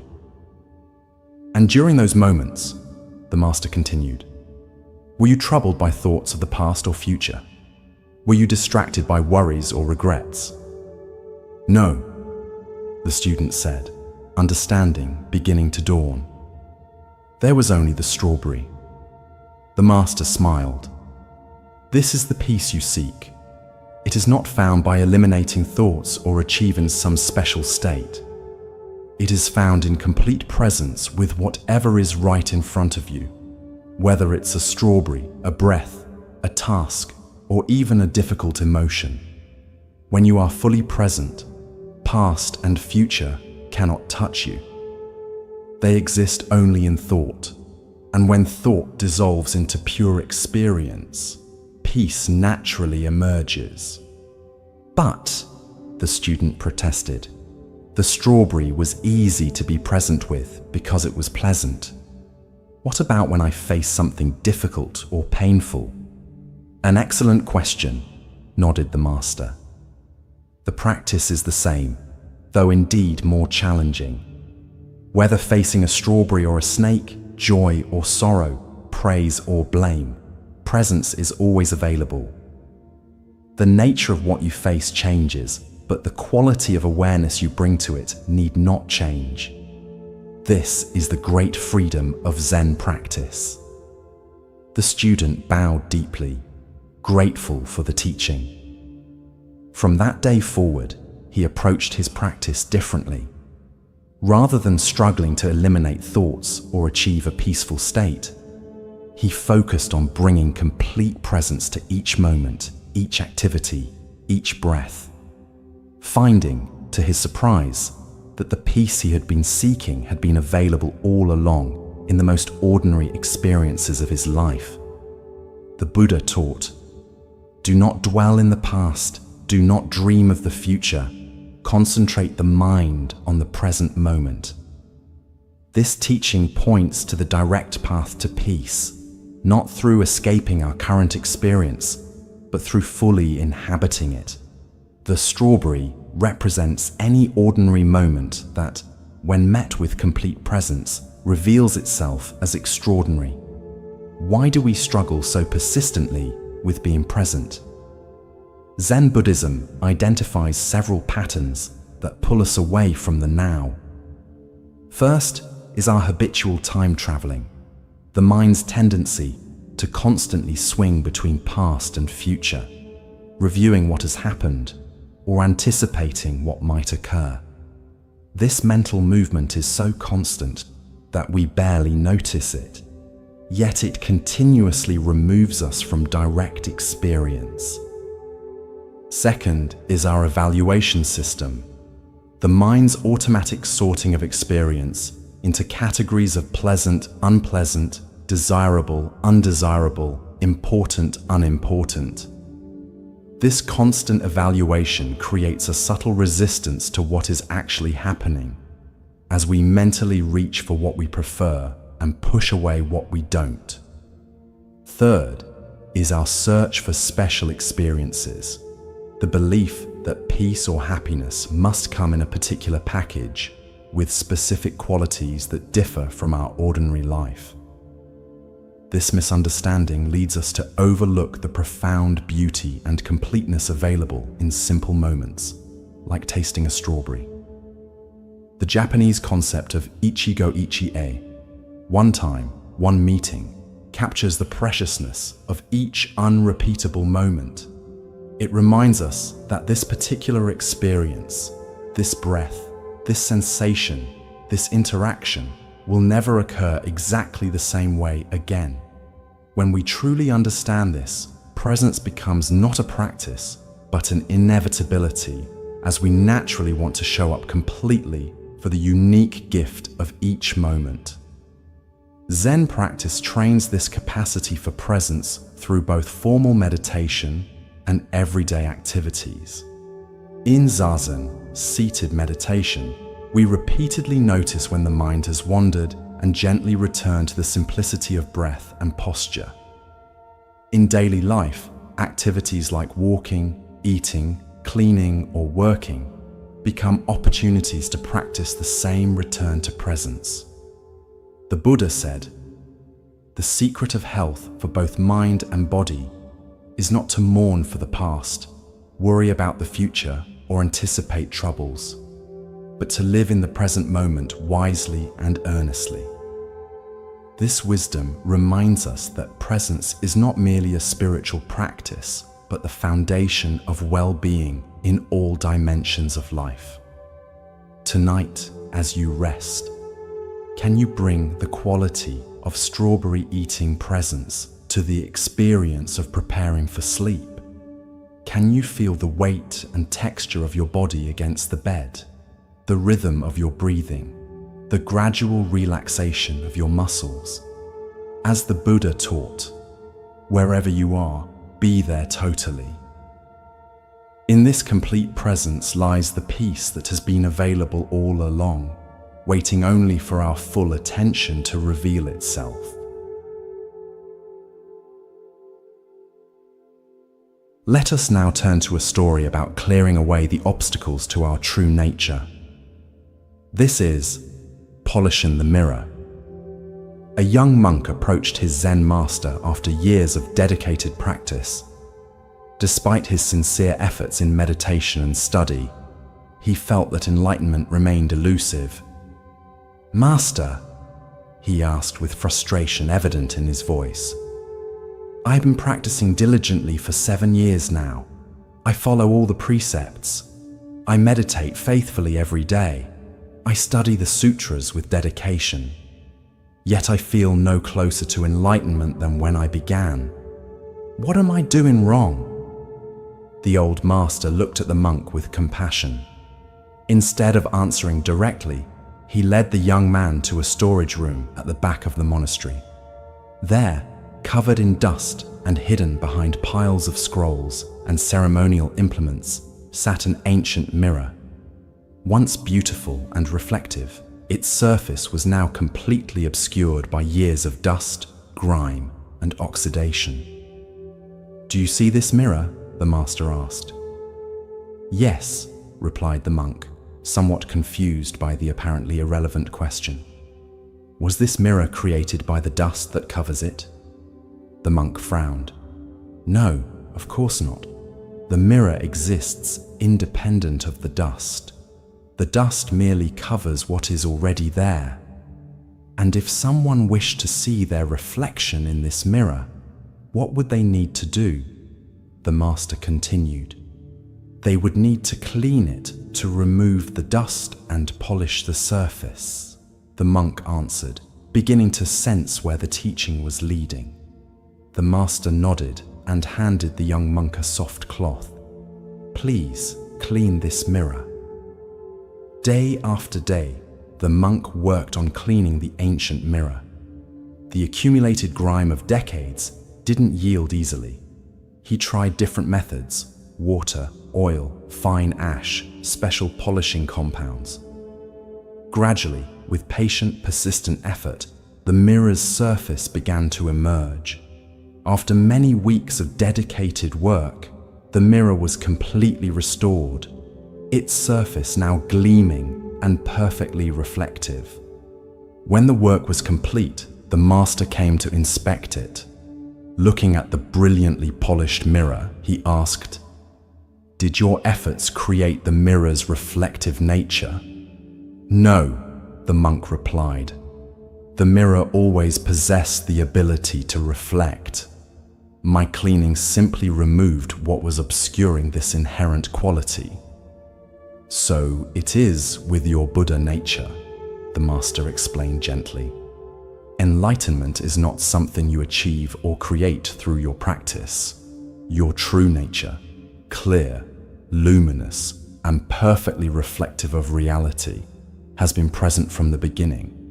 Your practice is not about adding something that's missing, but removing the obscurations that hide what has always been there." The master continued, "The dust represents your attachments, aversions, and delusions, all the mental patterns that cloud your inherent clarity.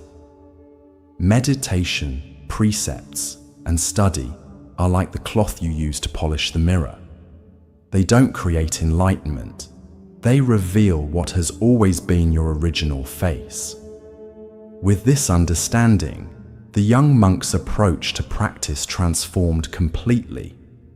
Rather than striving to attain some idealized state, he now understood his work as a process of recognition and removal, recognizing the dust of conditioning as it appeared and gently cleaning it away to allow his inherent Buddha nature to shine forth naturally. The Buddha taught, "The mind is everything. What you think, you become."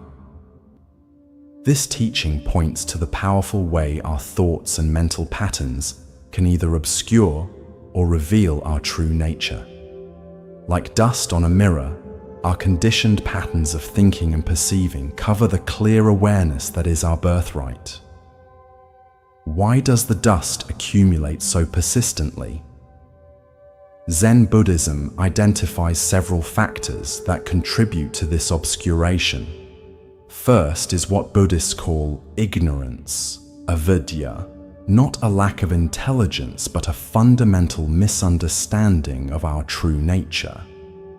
This basic confusion leads us to identify with the dust rather than the mirror beneath it. Second is our habitual self-reinforcing patterns. Each thought of separation, each emotional reaction, each act based on a limited self-concept adds another layer of dust to the mirror.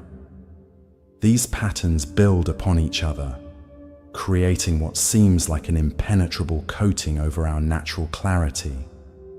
Third is our cultural conditioning, which often emphasizes achievement, acquisition, and improvement rather than recognition, clearing, and allowing. We're taught that we must add something to ourselves to be complete, rather than removing what obscures our inherent completeness.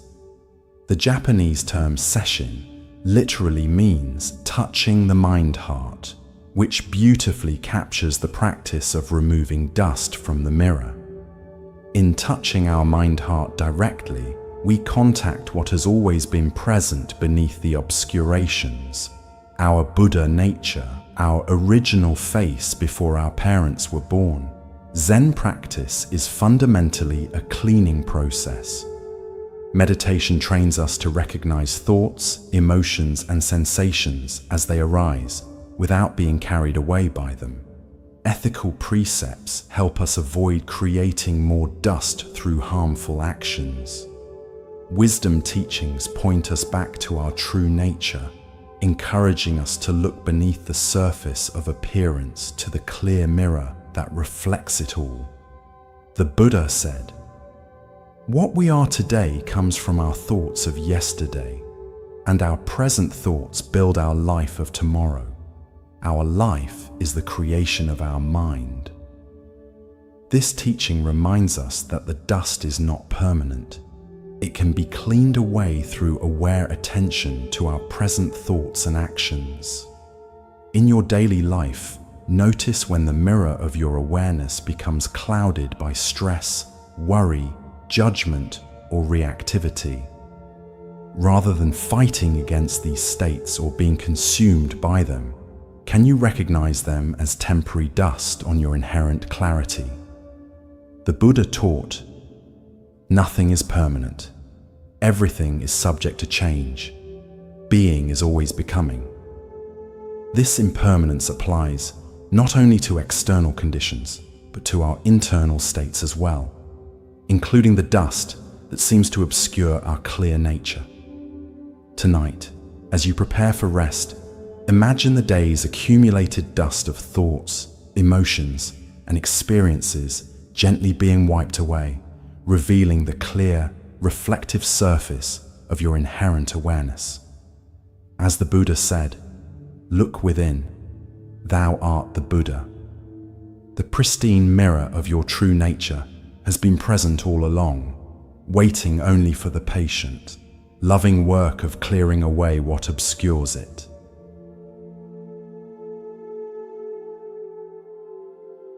Let us now explore a story about simplicity and the direct path to understanding. This is Pointing at the Moon. One evening, a Zen master was walking with his disciple under a brilliant full moon. The night was clear, and the moonlight illuminated the garden path, creating patterns of silver light and deep shadow. As they walked in companionable silence, the master noticed the disciple was troubled, his brow furrowed in concentration. "What troubles you?" asked the master. "Master, replied the disciple. "I have been studying the sutras diligently, but the more I read, the more confused I become. One text seems to contradict another. Some emphasize rigorous practice, others sudden enlightenment. Some focus on compassion, others on wisdom.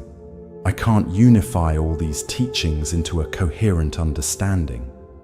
The master listened attentively, then suddenly stopped walking and pointed to the full moon hanging in the night sky. "Look," he said simply. The disciple looked up at the moon, its perfect circle glowing against the darkness. "Tell me," said the master, "are you looking at my finger or at the moon?" "At the moon, of course," replied the disciple, somewhat confused by the question. "And did you need to analyze or study my finger in order to see the moon?" "No," said the disciple. "Your finger merely pointed the way." The master nodded. "The sutras, the teachings, the methods, these are all fingers pointing at the moon. They are not the moon itself. They direct us toward direct experience of reality, but they are not that reality. If you focus too much on the finger, analyzing it, comparing it to other fingers, debating its merits, you may entirely miss what it's pointing toward." The master continued walking, and after a few steps added, "The teachings may seem contradictory because they are addressing different people with different needs, or describing different aspects of the same reality, like many fingers pointing at the same moon from different angles. But the moon itself is not divided or contradictory. When you look directly at it, there is only moonlight, perfectly unified and complete." The disciple fell silent, contemplating this teaching. As they continued their walk, he found himself less preoccupied with intellectual understanding and more present with the direct experience of moonlight, the sound of crickets, and the feeling of the evening breeze. For the first time, he understood that the path to wisdom lay not in accumulating concepts, but in opening to the direct experience that the concepts were merely pointing toward. The Buddha taught, "My teaching is like a finger pointing to the moon. Do not mistake the finger for the moon."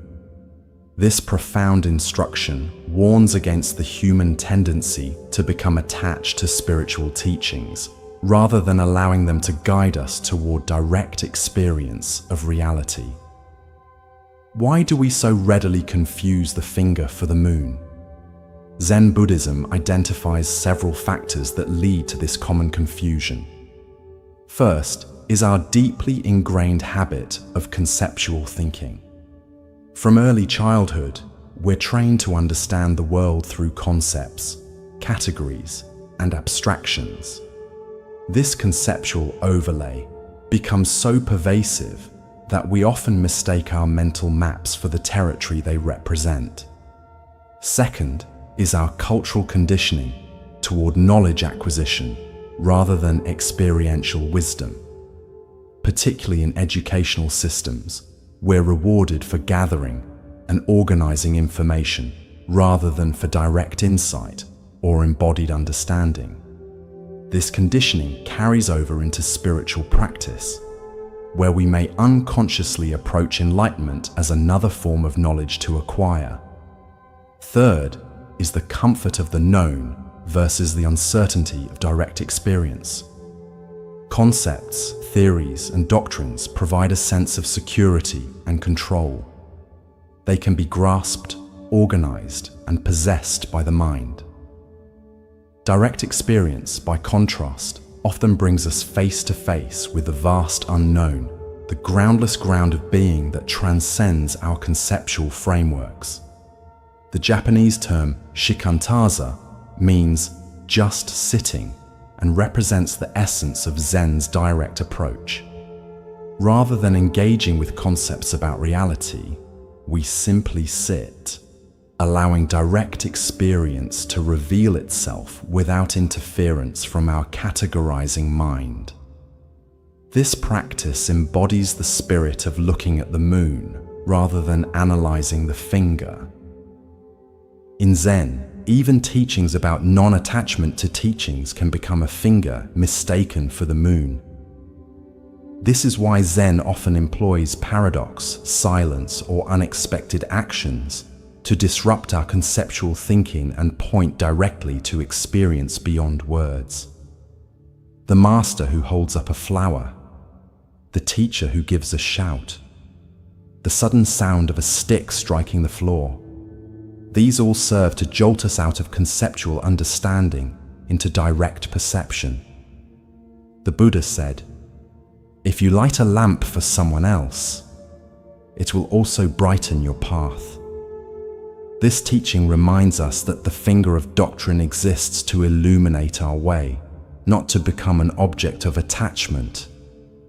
When we use teachings appropriately, as guides rather than goals, they naturally lead us toward the clarity they were designed to reveal.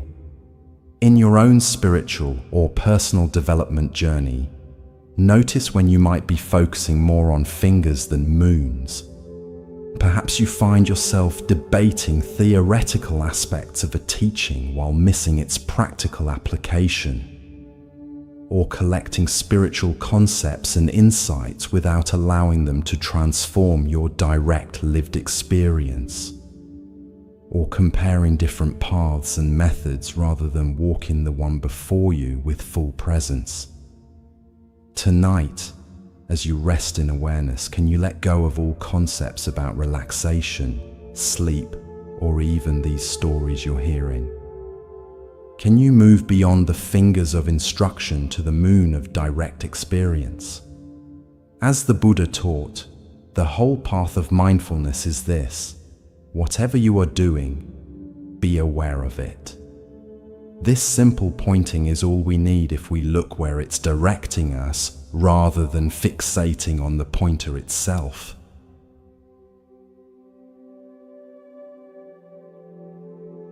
Let us now turn to a story about our relationship with challenges and obstacles. This is The Farmer's Horse. In a small village nestled among rolling hills, there lived an old farmer who was known for his equanimity. No matter what happened, good or bad, he maintained the same peaceful demeanor and often responded to news with a simple phrase, "We'll see." One day, the farmer's only horse, essential for plowing his fields and transporting his crops to market, broke through the fence and ran away. When neighbors heard about this misfortune, they gathered at his home to offer sympathy. "What terrible luck!" they exclaimed. "Your only horse is gone. How will you manage the farm now? This is such a tragedy." The old farmer listened to their concerns and simply replied, "We'll see." A week later, the farmer's horse returned to the farm. But it wasn't alone. It brought with it a herd of wild horses that had followed it back.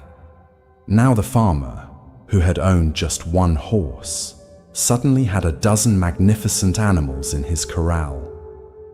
When the neighbors heard this news, they rushed back to the farmer's home, this time to congratulate him on his extraordinary good fortune. "What amazing luck," they declared. "Now you have many strong horses. You'll be the richest farmer in the village." The farmer thanked them for their enthusiasm, but again responded, "We'll see." The following day, the farmer's only son began the work of training these wild horses. While attempting to break one particularly spirited stallion, he was thrown to the ground and broke his leg badly. The neighbors once again gathered, now offering condolences for this stroke of bad luck. "How unfortunate," they said. "Your son is injured and cannot help with the farm work. With the harvest coming, this is surely a disaster." As before, the old farmer acknowledged their concern, but replied, "We'll see." Within a week, military officials came to the village, conscripting all able-bodied young men to fight in a war that had just been declared against a neighboring kingdom. It was a dangerous conflict, and everyone knew that many of those taken would never return. Because of his broken leg, the farmer's son was passed over and allowed to remain home. The neighbors, whose sons had been taken away, came to the farmer in tears, expressing both their sorrow for themselves and their admiration for what now appeared to be the farmer's incredible good luck. The farmer listened compassionately to their mixed emotions and once again said simply, "We'll see." The Buddha taught, "Do not judge by appearances. Find the truth behind all form." This wisdom is perfectly embodied in the farmer's story. His consistent response of "we'll see" reflects a profound understanding that no event can be fully judged in isolation. Its meaning and impact continue to unfold within a complex web of causes and conditions. Why do we rush to categorize experiences as fortunate or unfortunate? Zen Buddhism points to our mind's habitual dualistic thinking. Its tendency to sort all experiences into binary categories like good, bad, desirable, undesirable, or helpful, harmful. This automatic sorting gives us a sense of orientation and control, but often prevents us from perceiving the complex, ever-changing nature of reality. The Japanese concept of fubaika refers to the mind that doesn't divide experiences into categories of like and dislike. It's a mind that remains open to the full spectrum of what unfolds without immediately filtering it through preferences. The farmer exemplifies this quality through his ability to hold each development with spacious awareness rather than reactive judgment. Zen master Thich Nhat Hanh teaches about interbeing, the profound interconnectedness of all phenomena. Nothing exists in isolation. Everything is related to everything else in countless ways. The farmer's story illustrates this principle clearly. The unfortunate loss of his horse led to the fortunate acquisition of many horses, which led to the unfortunate injury of his son, which led to the fortunate avoidance of military service. Each event flowed into the next in an unbroken stream of causes and effects. The Buddha said, "If we could see the miracle of a single flower clearly, our whole life would change." This teaching points to the depth and complexity present in even the simplest phenomena. When we truly perceive without the filter of our hasty judgments, we recognize that nothing is as simple as it first appears. Each experience contains multiple dimensions and carries potential for developments we cannot foresee. Zen practice cultivates this capacity for suspended judgment through mindfulness of our automatic reactions. We train ourselves to notice when the mind quickly labels an experience as good or bad, desirable or undesirable. By creating space around these immediate reactions, we develop the farmer's ability to meet life with an open "we'll see" rather than closed certainty. In practical terms, this approach doesn't mean becoming passive or indifferent. The farmer still took appropriate action at each stage, searching for his lost horse, helping his son heal, adapting to changing circumstances. But he did so without the additional suffering that comes from premature judgment and emotional reactivity. The Buddha taught, as rain falls equally on the just and the unjust, do not burden your heart with judgments, but rain your kindness equally on all. This teaching extends the farmer's equanimity toward all experiences to our treatment of all beings. When we suspend our rush to judgment, we create space for compassion to arise naturally. Tonight, as you reflect on recent events in your life that you've categorized as fortunate or unfortunate, can you hold them with the farmer's will see perspective? Can you recognize that the full meaning and impact of these experiences are still unfolding? As the Buddha said, nothing is permanent. Everything is subject to change. Being is always becoming. In this understanding lies the wisdom to meet life's continuous unfolding with equanimity and grace.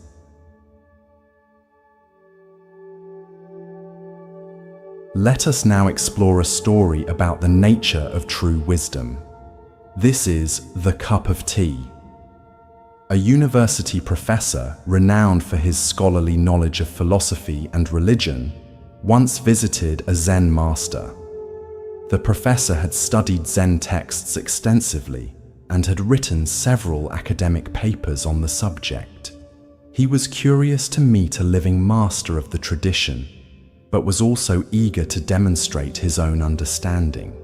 When he arrived at the master's simple dwelling, the elderly Zen master welcomed him warmly and invited him to sit.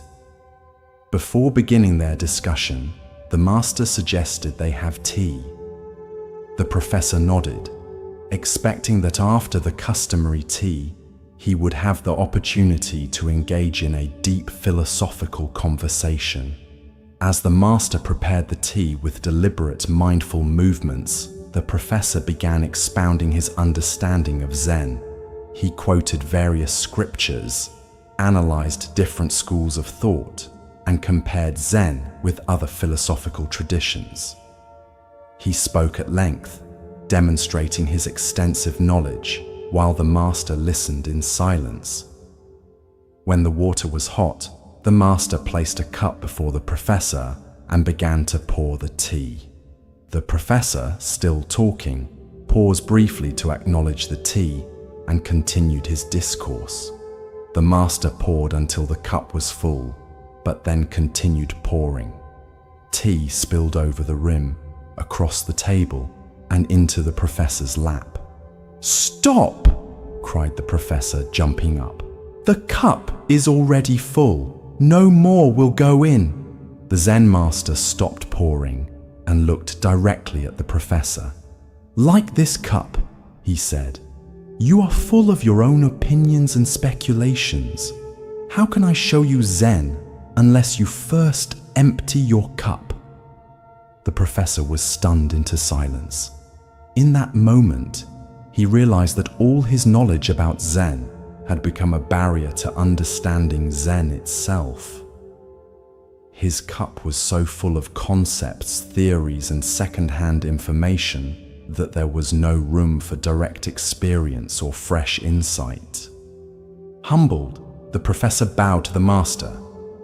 "I see now that I know nothing of Zen," he said. "Please teach me as if I were a beginner." The master smiled. "In the beginner's mind, there are many possibilities. In the expert's mind, there are few. Let us start with an empty cup." From that day forward, the professor approached his studies differently. Rather than accumulating more knowledge to fill his already overflowing cup, he practiced emptying it, setting aside his preconceptions, theories, and intellectual understanding to create space for direct experience and genuine wisdom. The Buddha taught, "In the beginner's mind, there are many possibilities, but in the expert's mind, there are few." This teaching points to the paradoxical nature of true wisdom. It often requires us to let go of what we think we know in order to discover what is true. The professor's journey from fullness to emptiness, from intellectual knowledge to receptive awareness, embodies this fundamental shift. Why do we so readily confuse information with wisdom? Zen Buddhism identifies several patterns that lead to this common misunderstanding. First is our cultural conditioning to value intellectual knowledge above other forms of knowing. From early education, we're trained to accumulate facts, theories, and concepts, often at the expense of developing intuitive, embodied, or experiential understanding. Second is the ego's attachment to knowing. Having definite opinions and extensive knowledge can become part of our identity, a way we establish our worth and place in the world. Admitting we don't know, emptying our cup, can feel threatening to this identity, creating resistance to the very vulnerability that permits genuine learning. Third is our discomfort with emptiness itself. Western cultures particularly tend to view emptiness as a lack, a deficiency to be filled. In Zen, however, emptiness, sunyata, is seen as fertile space, full of potential, like the empty cup that can now receive fresh tea.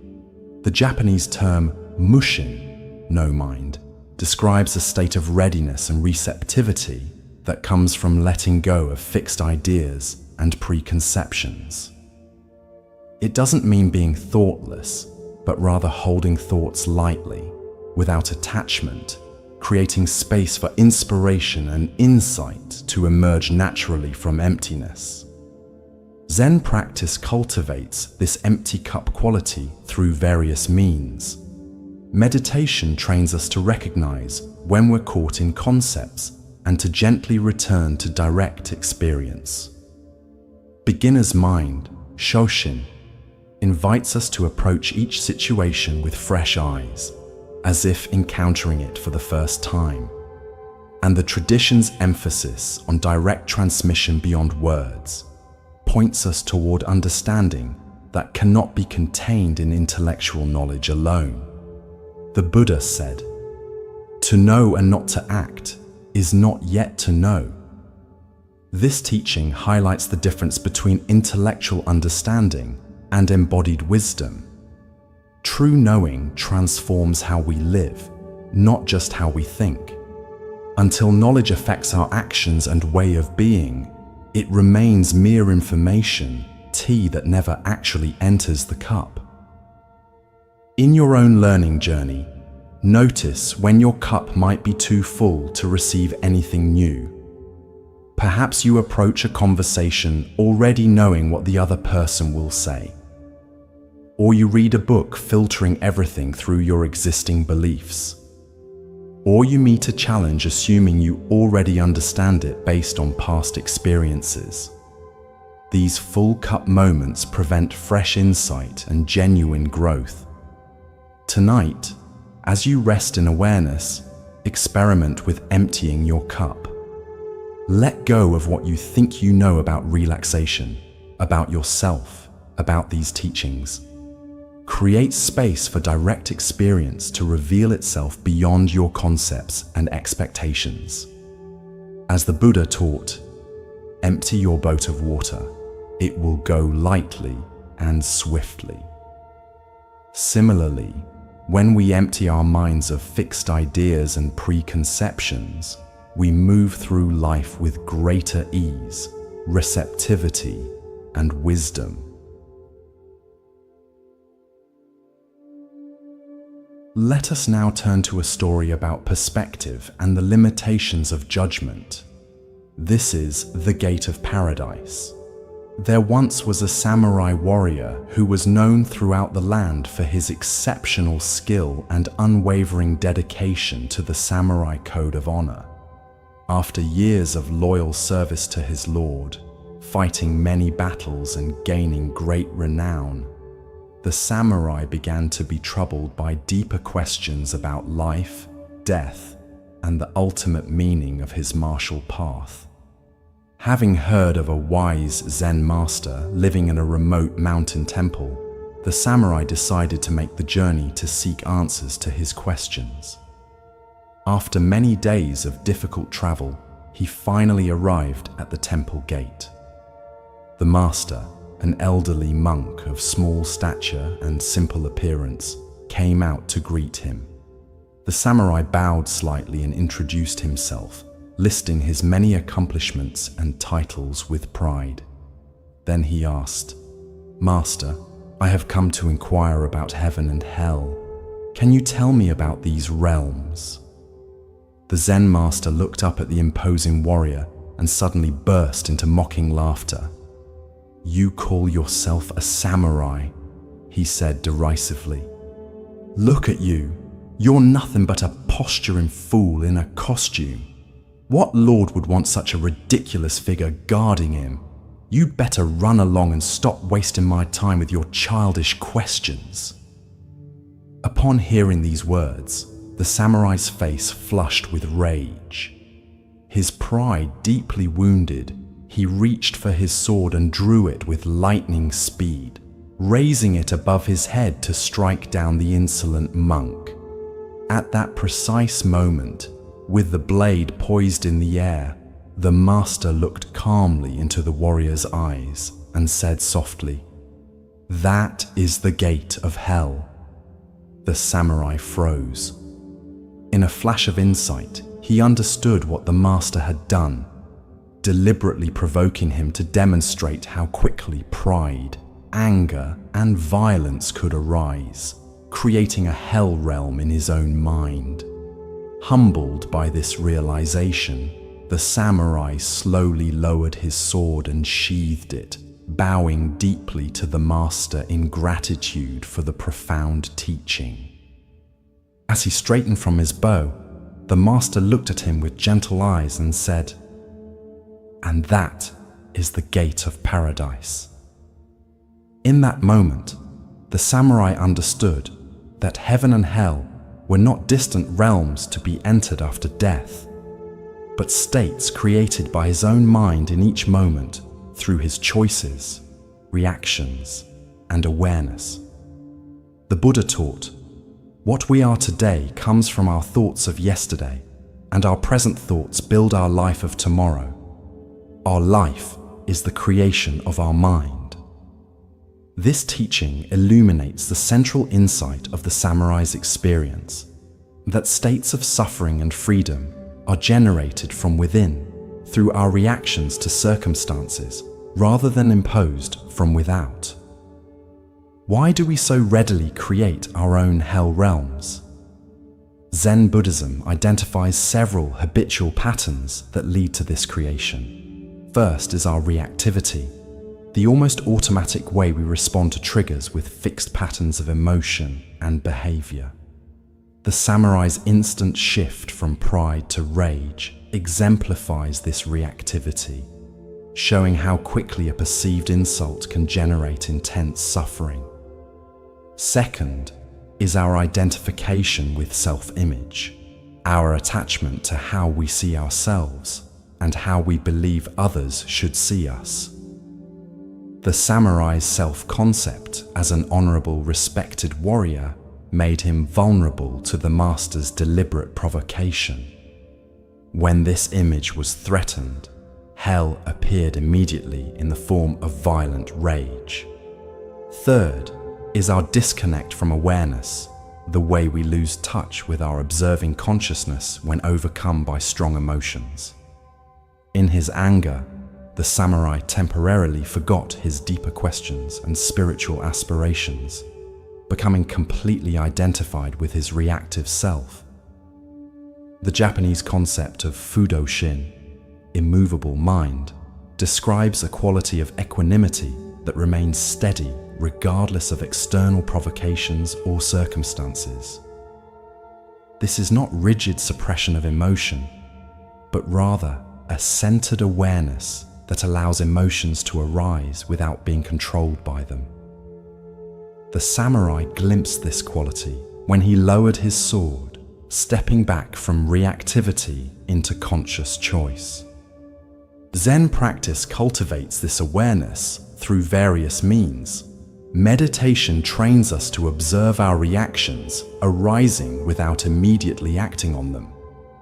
Mindfulness in daily life helps us notice our triggers and patterns as they emerge. And teachings on non-self encourage us to hold our identities lightly. reducing the reactivity that comes from threatened self-image. The Buddha said, "You will not be punished for your anger. You will be punished by your anger." This teaching points to the self-created nature of our suffering. The hell realms we experience come not as punishment for our reactions, but as the direct experience of those reactions themselves. Similarly, our moments of paradise arise not as reward, but as the natural fruition of awareness, compassion, and presence. In your own life, notice the gates of hell and paradise as they appear in ordinary moments. Perhaps you react with irritation when someone drives too slowly in front of you, creating a mini hell realm of frustration and hostility. Or you respond with patience and understanding when a child makes a mistake, opening a gate to paradise through your compassion. These small, everyday choices accumulate to create the predominant climate of our minds. Tonight, as you transition towards sleep, notice if your mind begins to create any hell realms through worry, planning, or reviewing the day's frustrations. Can you recognize these as self-created states rather than objective realities? Can you gently lower your sword, as the samurai did, choosing awareness over reactivity? As the Buddha taught, holding on to anger is like grasping a hot coal with the intent of throwing it at someone else. You are the one who gets burned. In releasing that coal, choosing the gate of paradise over the gate of hell, we discover that freedom is always available, just one conscious choice away.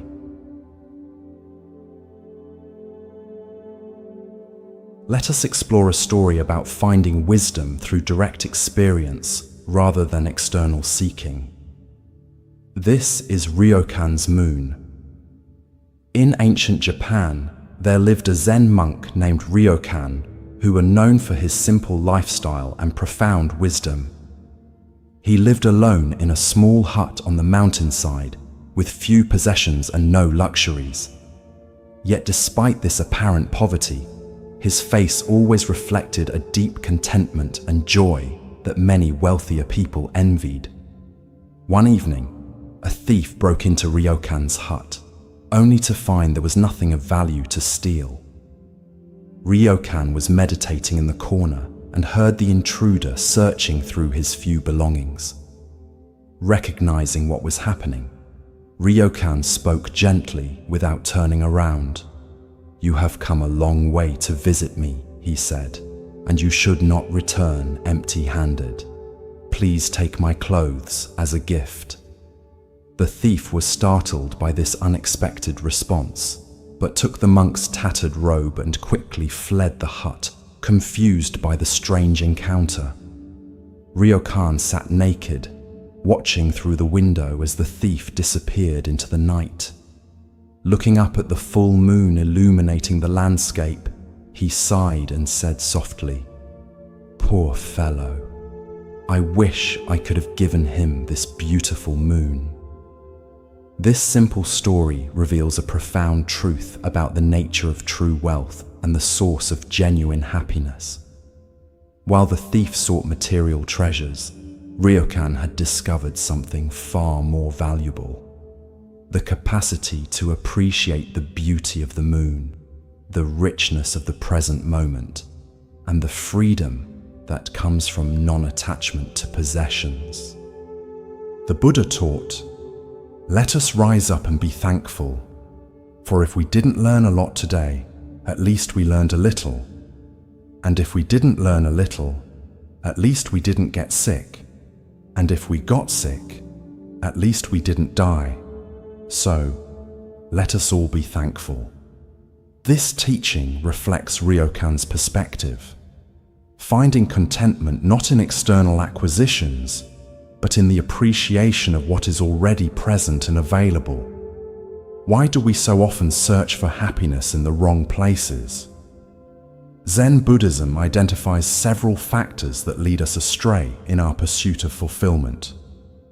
First is our conditioning toward acquisition, the belief that accumulating more possessions, experiences, status, or achievements will lead to lasting satisfaction.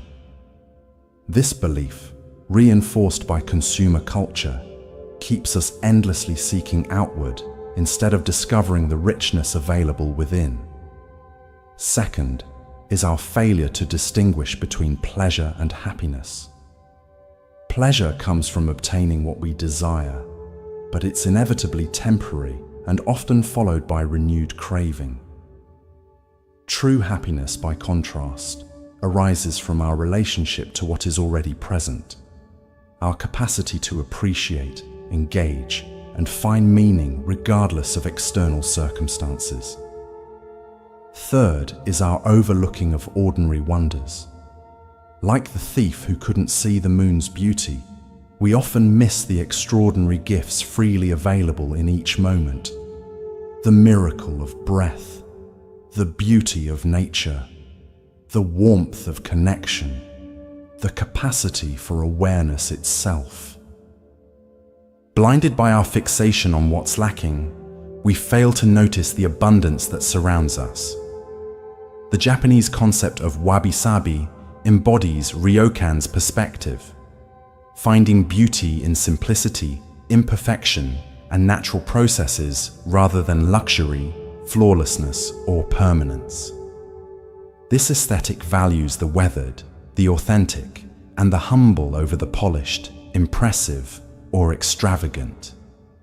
Ryokan's simple hut, though lacking material treasures, was rich in wabi-sabi, the profound beauty that reveals itself only to the spacious, appreciative mind. Zen practice cultivates this capacity for appreciation through mindfulness of ordinary experiences. Activities like mindful walking, eating, or listening train us to fully receive the richness of simple moments. Meditation helps us recognize how our constant reaching for something else prevents us from experiencing what's already here. And the tradition's emphasis on simplicity creates space for deepening appreciation rather than constant acquisition. The Buddha said, "Health is the greatest gift, contentment is the greatest wealth, faithfulness is the best relationship." This teaching points to the true sources of well-being, not external possessions, but internal qualities of mind and heart. Ryokan embodied this understanding, finding wealth not in material goods, but in his appreciation of the moon, his generous spirit, and his freedom from attachment. In your own life, notice when you fall into the thief's pattern of overlooking freely available treasures while searching for something else. Perhaps you scroll through social media feeling dissatisfied when the beauty of the present moment goes unnoticed, or you focus on what's missing in a relationship rather than appreciating what's being offered, or you postpone happiness until some future achievement while missing opportunities for joy right now. Tonight, as you rest in awareness, can you adopt Ryokan's perspective? Can you recognize the moon in your own life, the beauty, wonder, and richness that need no acquiring because they're already present? As the Buddha taught, the way is not in the sky, the way is in the heart. The contentment we seek is not found in what we can obtain, but in our capacity to appreciate what is freely given in each moment.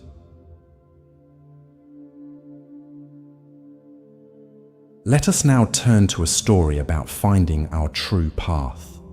This is choosing the right boat. A young seeker once traveled to a riverside monastery known for its wise Zen masters. Having studied multiple spiritual traditions and practices, he found himself confused about which path to follow. Each teaching seemed to contradict the others, and the variety of methods left him paralyzed with indecision. When he arrived at the monastery, he was greeted by an elderly master who listened patiently to his dilemma. "Master," the young man said, "I have studied yoga, practiced various forms of meditation, read the sutras, explored rituals and ceremonies, and even delved into esoteric practices. Each tradition claims to be the true path to enlightenment, yet they point in different directions. How can I know which is the right path for me? How can I be sure I'm not wasting my time or following a false teaching?" The master smiled and led the young man down to the riverbank. Several boats were moored there: fishing boats, transport vessels, small rowboats, and elegant crafts with sails. "Tell me," said the master, gesturing to the boats, "which of these is the right boat?" The seeker looked confused. "The right boat for what, master?" "Exactly," the master nodded. "Without knowing your destination, how can you choose the proper vessel? Some boats are designed for fishing, others for carrying cargo, others for speed, others for navigating shallow waters. None is inherently right or wrong. Each has its purpose." The master continued, "So it is with spiritual practices. The question is not which path is universally right, but which serves your particular journey. Where are you trying to go? What obstacles do you face? What is your temperament? The answers to these questions will guide your choice of vessel." "But," the seeker objected, "surely some spiritual paths must be superior to others. Some must lead to greater truth." "Let me ask you this," replied the master. "Is a fishing boat superior to a passenger ferry? Or is a sailboat better than a rowboat? Each serves its purpose according to conditions and needs." The master picked up a small stone and tossed it into the river. "All these boats share one essential purpose: to cross the water without sinking. Similarly, all genuine spiritual paths, despite their differences in method and emphasis, share a common aim: to free us from suffering and illusion, to awaken us to our true nature. The outer forms may differ greatly, but the inner essence converges." "How then do I choose?" asked the young man. "By knowing yourself," the master answered. "Observe which teachings resonate deeply with you, which practices bear fruit in your life, which traditions feel like coming home. Trust your direct experience over abstract arguments. And remember that the boat is not the destination. It is a vehicle to carry you across. Once you reach the other shore, you won't need to carry the boat on your back." The seeker was silent for a time, taking in these words. Finally, he bowed to the master, understanding that his quest was not for the universally right path, but for the path that would serve his particular journey across the waters of life.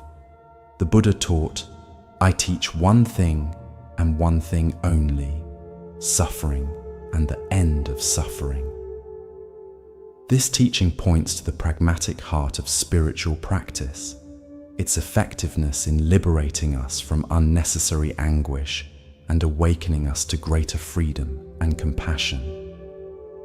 Like the boats in the story, different practices may take varying approaches, but their ultimate purpose converges on this essential aim. Why do we become so confused and conflicted about spiritual paths? Zen Buddhism identifies several factors that contribute to this common dilemma. First is our tendency toward dualistic thinking, the habit of sorting complex realities into binary categories of right, wrong, true, false, or superior, inferior. This either-or framework fails to honor the plurality of effective approaches to awakening. Second is our attachment to form over function, our fixation on the outer methods, beliefs, or traditions rather than their practical effect on our lives. We may argue passionately about doctrinal differences while overlooking whether a practice actually reduces our suffering and increases our wisdom and compassion. Third is our pursuit of certainty, our desire for absolute guarantees before committing to a path. This search for perfect certainty can prevent us from fully engaging with any practice long enough to experience its transformative potential. The Japanese concept of jiriki and tariki, self-power and other power, represents two fundamentally different approaches to spiritual practice, one emphasizing personal effort and discipline, the other surrendering to a power beyond the individual self. Rather than seeing these as contradictory, Zen wisdom recognizes that different temperaments and conditions may call for different approaches, or even a balance of both. Zen practice itself embodies this pragmatic spirit through its emphasis on direct experience rather than doctrine. "If you meet the Buddha on the road, kill him," is a famous Zen saying that warns against attachment to any fixed concept or authority, even the Buddha himself. True Dharma is found not in allegiance to external teachings, but in the direct realization of our own Buddha nature. The Buddha said, "Believe nothing, no matter where you read it or who said it, unless it agrees with your own reason and common sense." This teaching encourages us to test spiritual claims against our direct experience, rather than accepting them based on authority alone. Like choosing the right boat for our journey, selecting spiritual practices involves discerning what actually serves our particular needs and conditions. In your own spiritual or personal development journey, notice if you've been caught in confusion similar to the young seekers. Perhaps you've felt overwhelmed by conflicting spiritual teachings or personal growth methods, or you've worried about finding the one true path among many options. Or you've been reluctant to commit to a practice for fear of choosing the wrong one. Tonight, as you rest in awareness, can you connect with the wisdom of the boat metaphor? Can you sense which practices, teachings, or approaches have actually helped you cross the waters of confusion toward greater clarity and peace? As the Buddha taught, the whole path of mindfulness is this: whatever you are doing, be aware of it. This simple instruction reminds us that the most important quality of any spiritual approach is its capacity to awaken us to the present moment, the only place where genuine transformation can occur.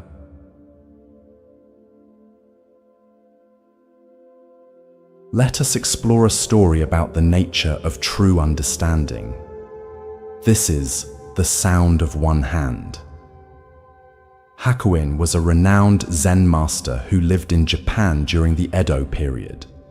He was known for his rigorous teaching style and for revitalizing Zen practice through his emphasis on direct experience rather than intellectual understanding.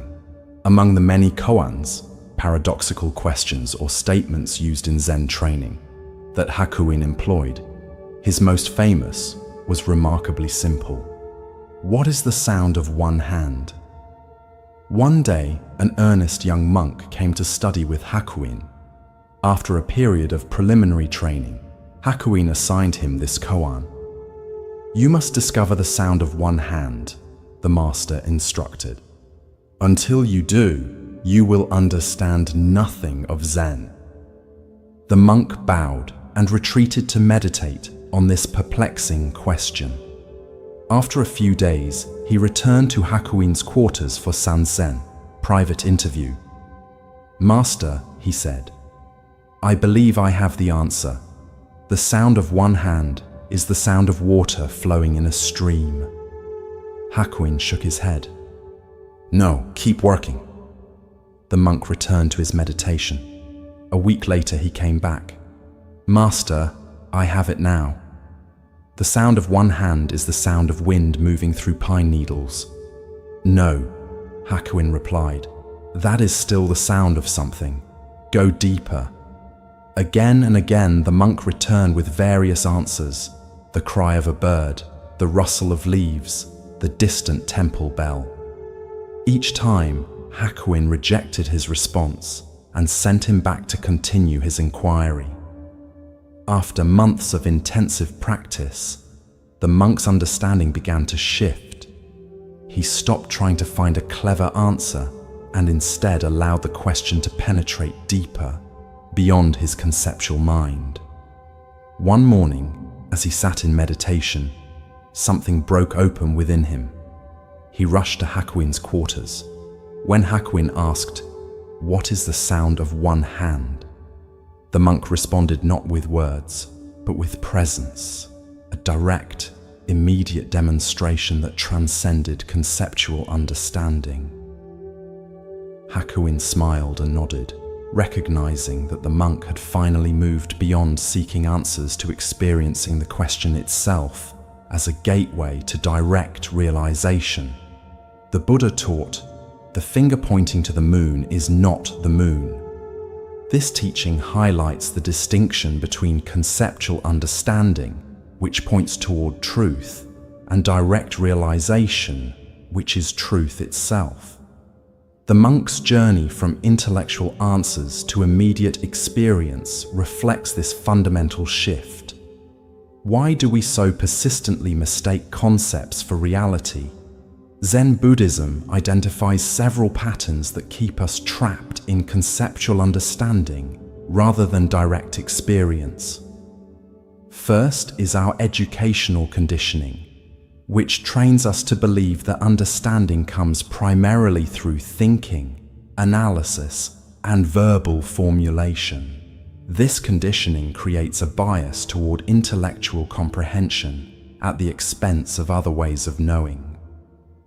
Second is our discomfort with not knowing, the mind's resistance to remaining in uncertainty or openness. When faced with a question like, "What is the sound of one hand?" our immediate impulse is to produce an answer, any answer, rather than dwelling in the fertile space of questioning itself. Third is our separation of knowing from being. Our tendency to treat understanding as something we possess rather than something we embody. True Zen realization is not about having the right concept, but about becoming the understanding itself through direct experience. The Japanese term mu, literally nothing or non-being, is often used in Zen to cut through conceptual thinking. When a monk asked Master Joshu whether a dog has Buddha nature, Joshu famously replied, "Mu," not as a negative answer, but as a way of rejecting the very framework of the question. This use of mu exemplifies Zen's approach to transcending dualistic thinking through direct pointing. Koans like "the sound of one hand" are not philosophical puzzles to be solved, but devices for exhausting the conceptual mind and opening a doorway to direct experience. They deliberately challenge logical thinking, creating conditions where intellectual understanding must give way to a different mode of knowing. The Buddha said, "As a solid rock is not shaken by the wind, so the wise are not shaken by praise or blame." This steadiness comes not from conceptual understanding, but from direct realization, a knowing so complete that it transforms the knower. While concepts can be easily shaken by counter-arguments, direct experience has a solidity that transcends logical debate. In your own life, notice the difference between conceptual knowledge and embodied understanding. Perhaps you know intellectually that life is impermanent, But this knowledge remains abstract until you experience the death of someone close to you, or you understand the concept of mindfulness. But this understanding differs fundamentally from the direct experience of present moment awareness. Tonight, as you rest in awareness, can you allow yourself to move beyond concepts about relaxation or sleep into direct experience itself? Can you let go of what you think should happen and simply be with what is happening? As the Buddha taught, don't just do something, sit there.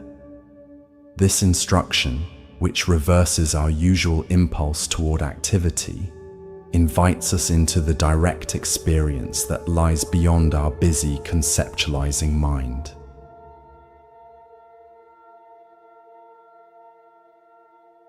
Let us now turn to our final story, one that illuminates the way beyond seeking.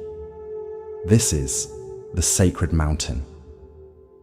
In ancient China, a young scholar named Li had devoted years to studying spiritual texts from various traditions. He had read countless sutras, memorized sacred verses, and debated with learned masters. Despite his extensive knowledge, he felt that something essential was missing, a direct experience of the truth these teachings pointed toward. Having heard that a great Zen master lived as a hermit on a sacred mountain, Li decided to make the difficult journey to seek the master's guidance.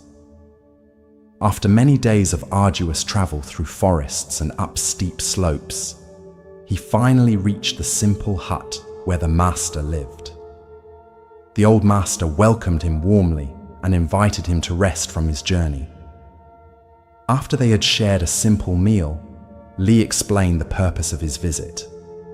"Master," he said, "I have studied the spiritual teachings extensively. I know the doctrines and philosophies, but I feel I am missing the essence. I have come to ask, what is the ultimate truth? What is the final goal of all spiritual seeking? What is enlightenment?" The master looked at him with kind eyes and said, "Before I answer, would you like some tea?" Li nodded, and the master rose to prepare it. While the water was heating, the master asked, "Tell me, what did you notice as you climbed the mountain to reach my hut?" Li thought for a moment. "Well, the path was steep and difficult. There were many rocks and roots that made climbing challenging. Sometimes I had to rest to catch my breath." "And did you notice anything else?" the master inquired. "There were beautiful pine trees and colorful wildflowers along the way," Li added. "At one point I crossed a stream with incredibly clear water, and occasionally there were gaps in the trees that revealed breathtaking views of the valleys below." "I see," said the master, pouring the tea. "And now that you are here, what do you expect to find?" Li hesitated. "I'm not sure exactly.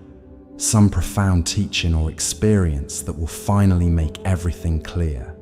The ultimate truth that all the texts point toward, but never quite reveal." The master handed Li a cup of tea and sat down beside him at the entrance to the hut. From this vantage point, they could see the magnificent landscape, mountains rising in the distance, clouds drifting across the vast sky, birds soaring on thermal currents. After they had sipped their tea in silence for some time, the master spoke. "The ultimate truth you seek was present in every step of your journey, in the effort of your climbing, in the beauty you observed, in the challenges you faced. It is here now in this cup of tea, in the mountains before us, in the space of awareness in which all these experiences arise."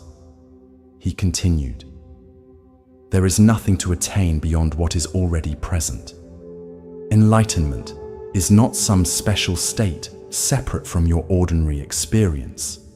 It is seeing the extraordinary within the ordinary, recognizing the sacred nature of each moment.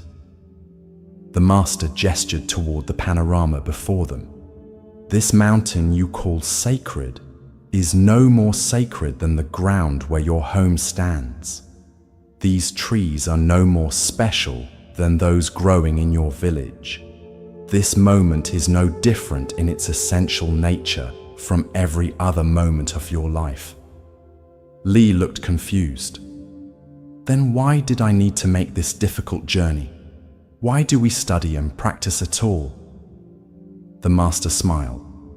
The journey was necessary not because the truth is hidden on this mountain, but because you believed it was.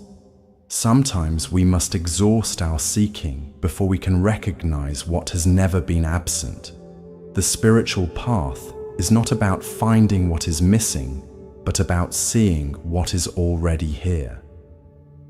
As they continued to sit in the quiet beauty of the mountain evening, Li began to understand.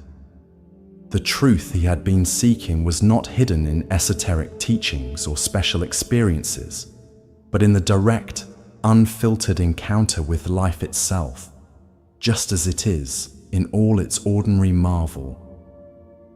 The Buddha taught, if we could see the miracle of a single flower clearly, our whole life would change. This teaching points to the radical shift in perception that occurs when we stop overlooking the ordinary and recognize the profound nature of what is already present. Li's journey up the sacred mountain represents our common belief that truth is elsewhere, requiring special circumstances or experiences to access. Why do we persistently believe that what we seek is somewhere else? Zen Buddhism identifies several patterns that maintain this illusion. First is our tendency toward idealization, our creation of perfect mental images of enlightenment, peace, or fulfillment that we then compare unfavorably with our present experience. This comparison guarantees dissatisfaction with what is already here. Second is what Buddhists call spiritual bypassing, using spiritual ideas or practices to avoid direct engagement with the messy, challenging aspects of ordinary life. By placing truth on a distant mountain, we create a convenient excuse for not finding it in our everyday circumstances. Third is our culturally reinforced habit of postponement, the belief that fulfillment is always in the future, after we achieve something, acquire something, or become something.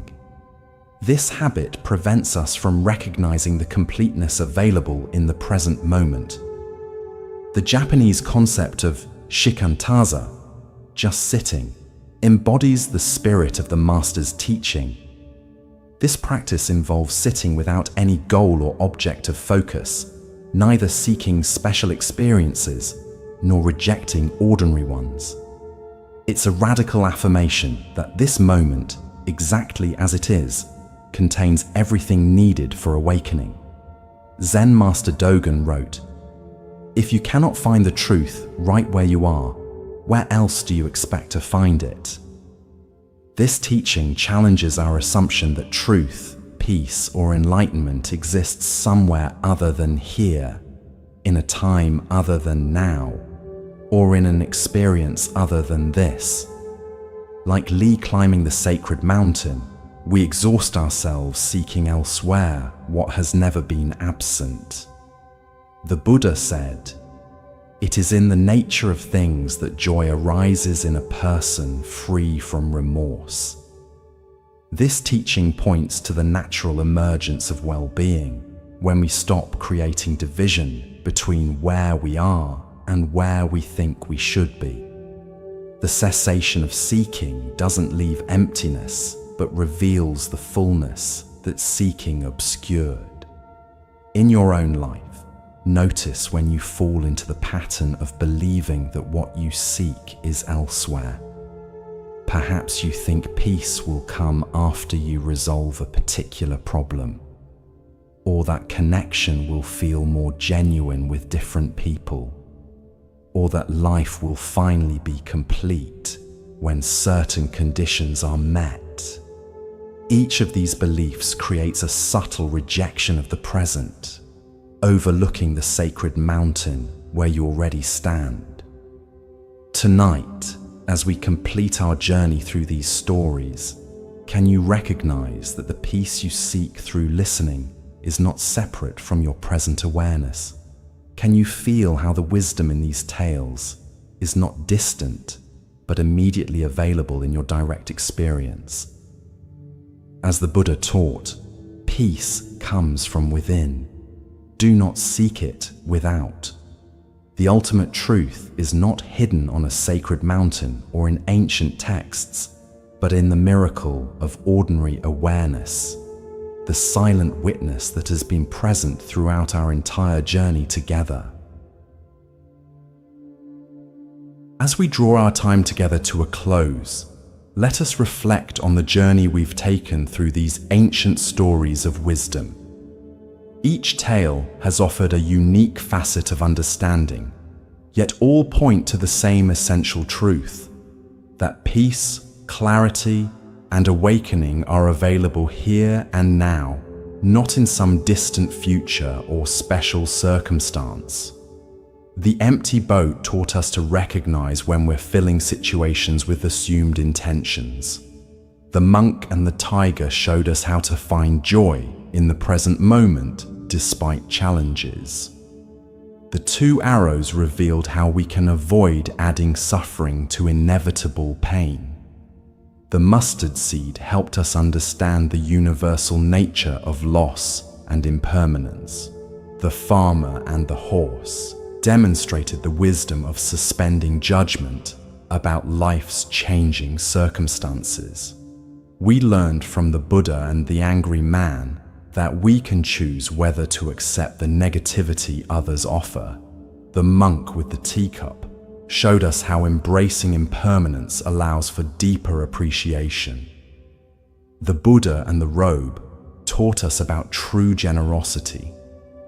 The two monks and the river reminded us not to carry burdens long after their usefulness has passed. The cricket in the temple helped us value inner silence that allows us to hear subtle wisdom. The king and the laughing man revealed that contentment comes from fully receiving the present rather than acquiring more. The Zen master and the thief showed us the transformative power of giving. The master archer demonstrated how undivided attention leads to mastery. The heavy stone taught us to find creative solutions by questioning our assumptions. The empty cup reminded us to approach life with receptivity rather than preconceptions. The farmer's will see response showed us the wisdom of equanimity amid life's changes. The Zen master's tea demonstrated that true understanding requires emptying our cup of opinions. The samurai at the gate helped us recognize how heaven and hell are created in our own minds. Ryokan and the moon reminded us that the greatest treasures are freely available when we have eyes to see them. The right boat taught us to choose practices that serve our particular journey. The sound of one hand revealed the difference between intellectual understanding and direct realization. And the sacred mountain showed us that what we seek through spiritual practice is never absent from our ordinary experience. The Buddha taught, these three things cannot remain hidden: the sun, the moon, and the truth. As you continue on your own path, may the truths illuminated in these stories remain with you, not as concepts to remember, but as invitations to experience life with greater presence, compassion, and wisdom. Thank you for sharing this journey. From Moon Mind Temple, may you rest peacefully, waking refreshed and carrying these ancient teachings into the light of a new day.